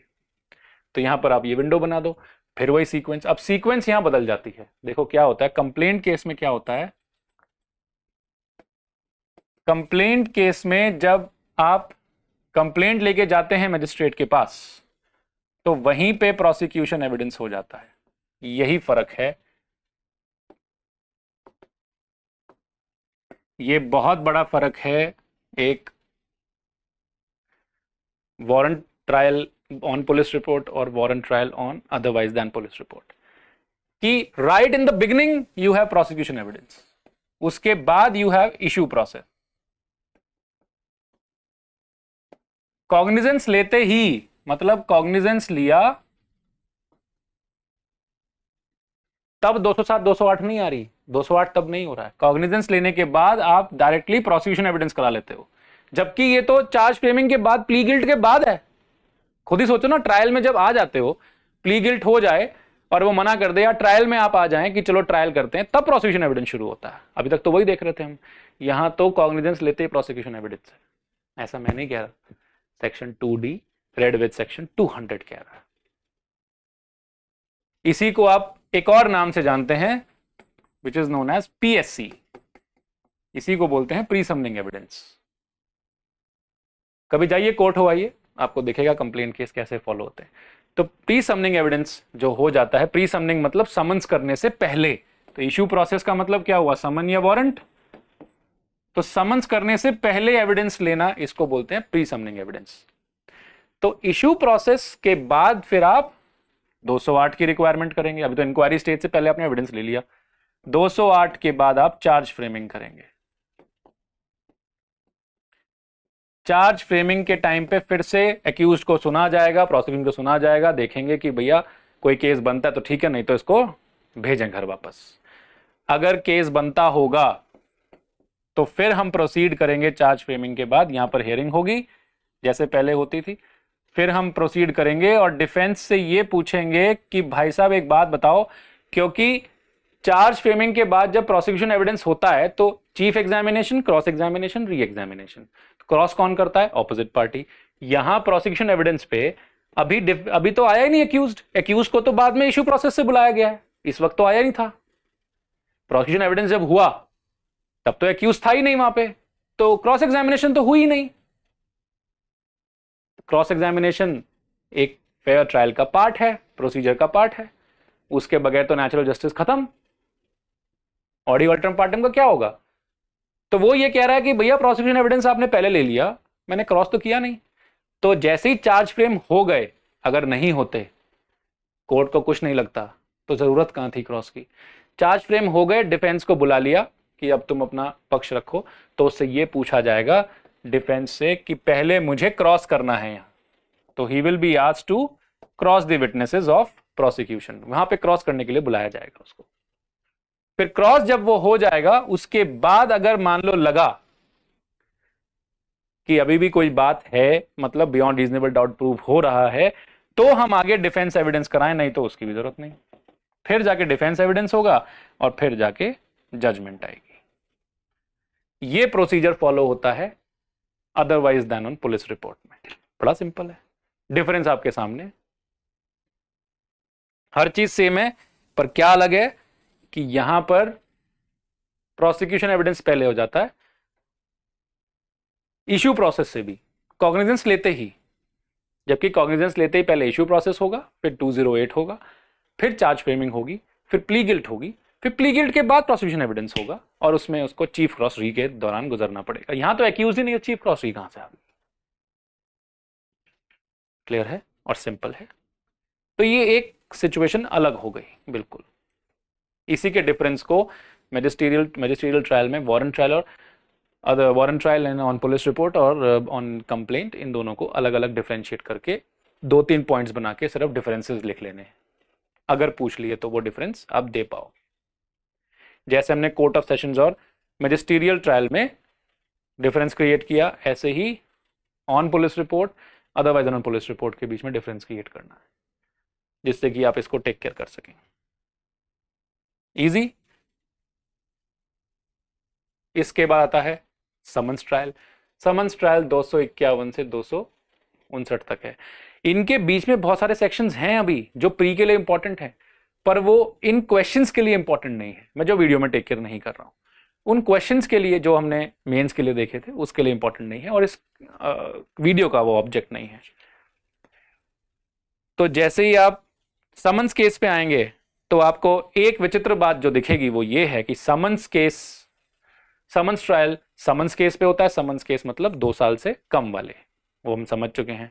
तो मान लीजिए समन्स केस खाली पूछ ले आपसे, तो 2W से शुरू करोगे, 2W पहले बताओगे, summons trial conducted under summons case क्या होते हैं, वहां से शुरुआत करके आगे बढ़ोगे ना। फिर 251 टू 259 विंडो देके उसमें पूरा प्रोसीजर जो सीक्वेंस है वो डिस्कस कर डालोगे। सीक्वेंस क्या है कि अक्यूज जब अपीयर कर जाता है तो particular offence to be stated, देखिए लिखा हुआ है when in summons case the accused appears और is brought before the magistrate. Appears का मतलब खुद आ गया, ब्रॉट का मतलब वारंट से लाया गया। ये ध्यान रखना, जब भी लिखा हो ये अक्यूज्ड अपीयर्स और is brought before the magistrate, appears का मतलब है खुद आ गया। खुद कब आएगा? खुद जब समन्स भेजे जाएंगे। और ब्रॉट बिफोर द मजिस्ट्रेट कब होगा? जब वारंट भेजे जाएंगे। समन्स और वारंट्स मेरे ख्याल से आप भली भांति समझते हैं, नहीं तो फिर किसी वीडियो में डील कर लेंगे। The particulars of the offence of which he is accused shall be stated to him. वो आया। अभी आप कोई ऐसी बात नहीं कर रहे हो कि 207 208 की रिक्वायरमेंट पूरी करिए, कुछ नहीं करना है। तो 207 208 की रिक्वायरमेंट्स आप अवॉइड कर सकते हो। सिर्फ क्या करना है आपको, वैसे करी जाती हैं प्रैक्टिकली, पर जो लिखा है उसके हिसाब से बता रहा हूं। 207 208 की रिक्वायरमेंट खत्म करिए। समन्स केस में क्या करना है? State the particulars of the offence of which he is accused. उसको डायरेक्टली बताइए कि देखिए इन ऑफेंस के लिए आपको एक्यूज बनाया गया है, ये ऑफेंस हुए दिख रहे हैं, और ये ऑफेंस कौन से होंगे? 2 साल से कम वाले। And he shall be asked whether he pleads guilty और has any defence to make. सीधा चार्ज फ्रेमिंग पे आ गए, सीधा चार्ज फ्रेमिंग पे, कुछ नहीं देख रहे हो, ना कोई सबमिशंस, ना डॉक्यूमेंट ज्यादा चेक हो रहे हैं। समन है। समन केस मतलब समन्स जाते हैं, उनको बुला लिया जाता है और फटाफट उनको बता दिया जाता है कि क्या हुआ है। उसके बाद उनकी राय ले ली जाती है और उन पर चार्ज फ्रेम कर दिया जाता है। क्विक प्रोसेस हो रहा है। लास्ट में जो है वो पॉइंट समझने वाला है। But it shall not be necessary to frame a formal charge. Charge framing formally करने की जरूरत नहीं है। मतलब चार्ज बनाना लिखित में, क्योंकि चार्ज लिखित में बनता है, चार्ज बनाना, एक एक हेड को एक्सप्लेन करना, उसके बाद उसको समझाना, रीड ओवर करना, उसको ढंग तरीके से समझाओ, उसको चार्ज का ऑर्डर पकड़ाइए और प्ली गिल्ट लेना, ये सब बहुत फॉर्मल तरीका हो जाता है वारंट ट्रायल में। समन्स में जरूरत नहीं। समझ में आप क्या करिए, जैसे एक्यूज्ड आपके सामने आए, इशू प्रोसेस आपने किया, कॉग्निजेंस लिया, इशू प्रोसेस किया, जैसे एक्यूज आपके सामने आया उसको बताओ हाँ भाई आपके ऊपर ये लगा है, क्यों? क्योंकि मुझे क्विक करना है, मुझे डेट्स नहीं लगानी, ये आपने किया, समझ में आ रहा है, और आपके ऊपर ये चार्ज लगा रहे हैं, कुछ कहना है तो बताइए। वो क्विकली कुछ बता देगा, आपको लगता है डिस्चार्ज करना है तो करिए, नहीं तो नहीं करिए। और आपको फॉर्मली चार्ज फ्रेम करने की जरूरत भी नहीं है, मतलब आप क्विकली बस उसको बता दीजिए कि ये ऑफेंस पे आप जा रहे हैं, इसका मतलब ये है। तो आपको लिखित में कोई ऑर्डर देने की जरूरत नहीं चार्ज फ्रेम का, आप बस सब्सटैंशियली लिख दीजिए कि इन ऑफेंस पे इस पे चार्ज लगाया गया जिसके बदले उसने कुछ नहीं कहा। फिर वही प्ली गिल्ट तो मांगोगे ही, कन्विक्शन ऑन प्ली गिल्ट, और अगर कन्विक्ट नहीं होता तो ट्रायल शुरू होगा, और ट्रायल में एक्विटल और कन्विक्शन हो जाएगी। सीधा एक्विटल कन्विक्शन पे आ गए।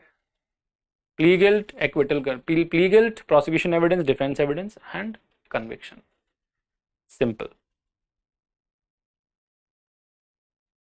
आई जी बात समझ?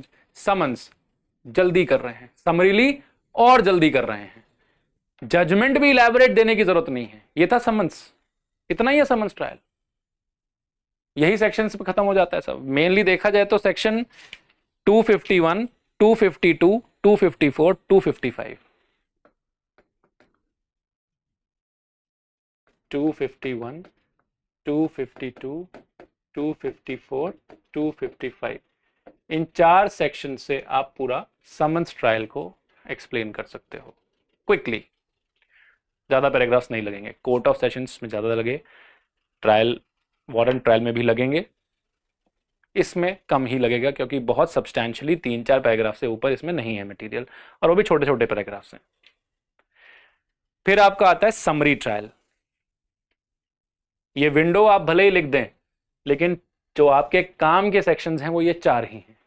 फिर आता है समरी ट्रायल। समरी ट्रायल किन किन ट्रायल्स का होता है और उसमें क्या डिफरेंस है, ये क्विकर फॉर्म ऑफ ट्रायल है, क्विकर, समन से भी ज्यादा क्विक है, फटाफट फटाफट खत्म हो जाता है। एक तो ये ध्यान रखना कि समरी ट्रायल हमेशा समन्स ट्रायल का समरी ट्रायल ही होता है, हमेशा समन्स ट्रायल्स पर समरी ट्रायल ही होता है।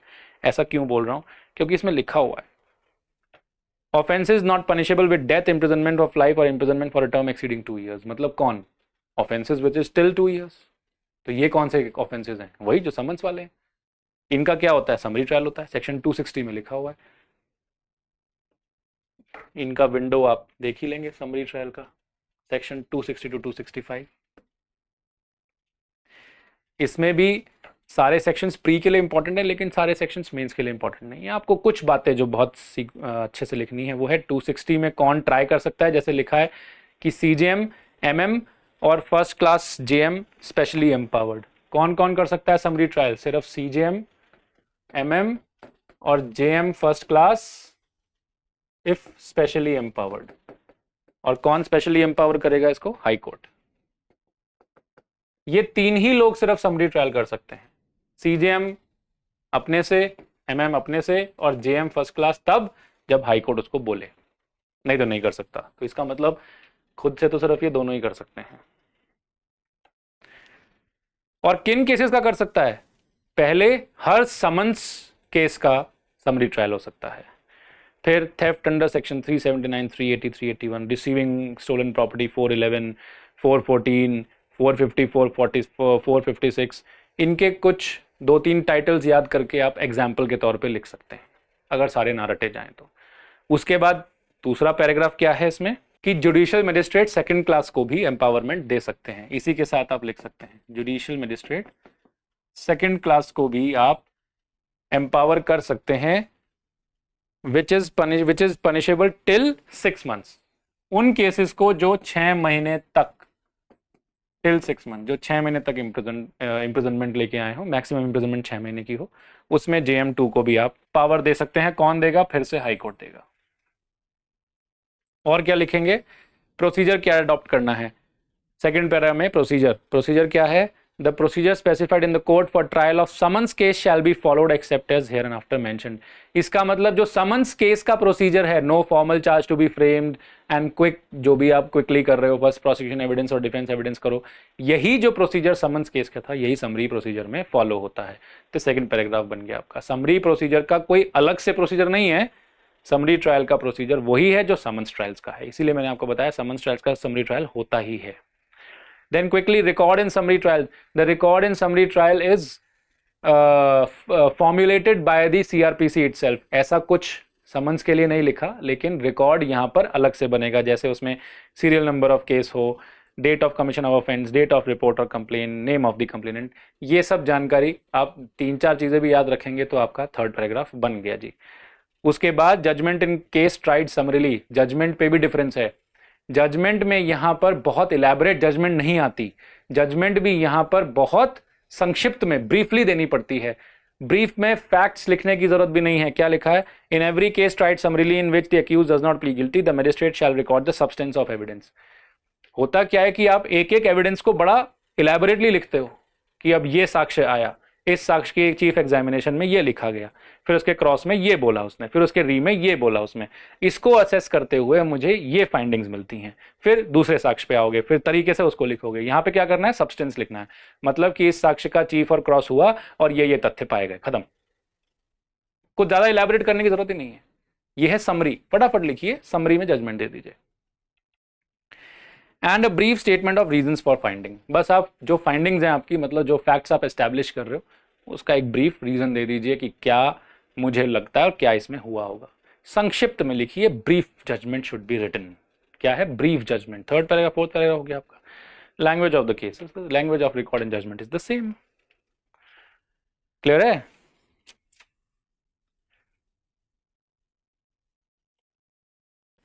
तो समरी ट्रायल में क्या करना है? समरी ट्रायल समन्स केस का प्रोसीजर फॉलो करता है, लेकिन उसको उसके जजमेंट लिखने में, उसके रिकॉर्ड्स को मेंटेन करने में कुछ फॉर्मुलेशंस दी हैं, कुछ एक हिदायतें दी गई हैं. तो समरी ट्रायल में आपको ये फॉलो करना है. ये बात भी आप जान गए, लास्ट में लिख सकते हैं कि समरी ट्रायल हर समन्स केस का कर ही देते हैं, कोई दिक्कत नहीं. एक और चीज आप समन्स ट्रायल में लिख सकते हैं, समन्स ट्रायल को वारंट ट्रायल भी हम कन्वर्ट कर सकते हैं. Can convert summons case into warrant case. ये सब प्री में बड़े आ जाते हैं. इसमें आप अगर चाहें, जगह कम पड़ रही हो या मतलब जगह हो, आपको लग रहा है कोई पॉइंट नहीं याद आ रहा है, ये पॉइंट याद है, तो ये भी लिख सकते हैं, कोई दिक्कत नहीं. तो ये हैं आपके मोटे मोटे 4 तरीके के, और प्लस वो 2 मिलाएं तो 5 तरीके के ट्रायल, जिसमें आपको क्या करना है? टाइप्स ऑफ ट्रायल आए तो क्विकली छोटा छोटा इवेंट बता के आगे बढ़ना है. एक्सक्लूसिवली आए तो पूरे पूरे वो पैराग्राफ जैसे मैंने समझाया वैसे लिखने हैं. और डिफरेंसेस आए तो वो जो मेन डिफरेंसेस हैं उनको डिस्क्राइब करना है. Depends upon the number of marks.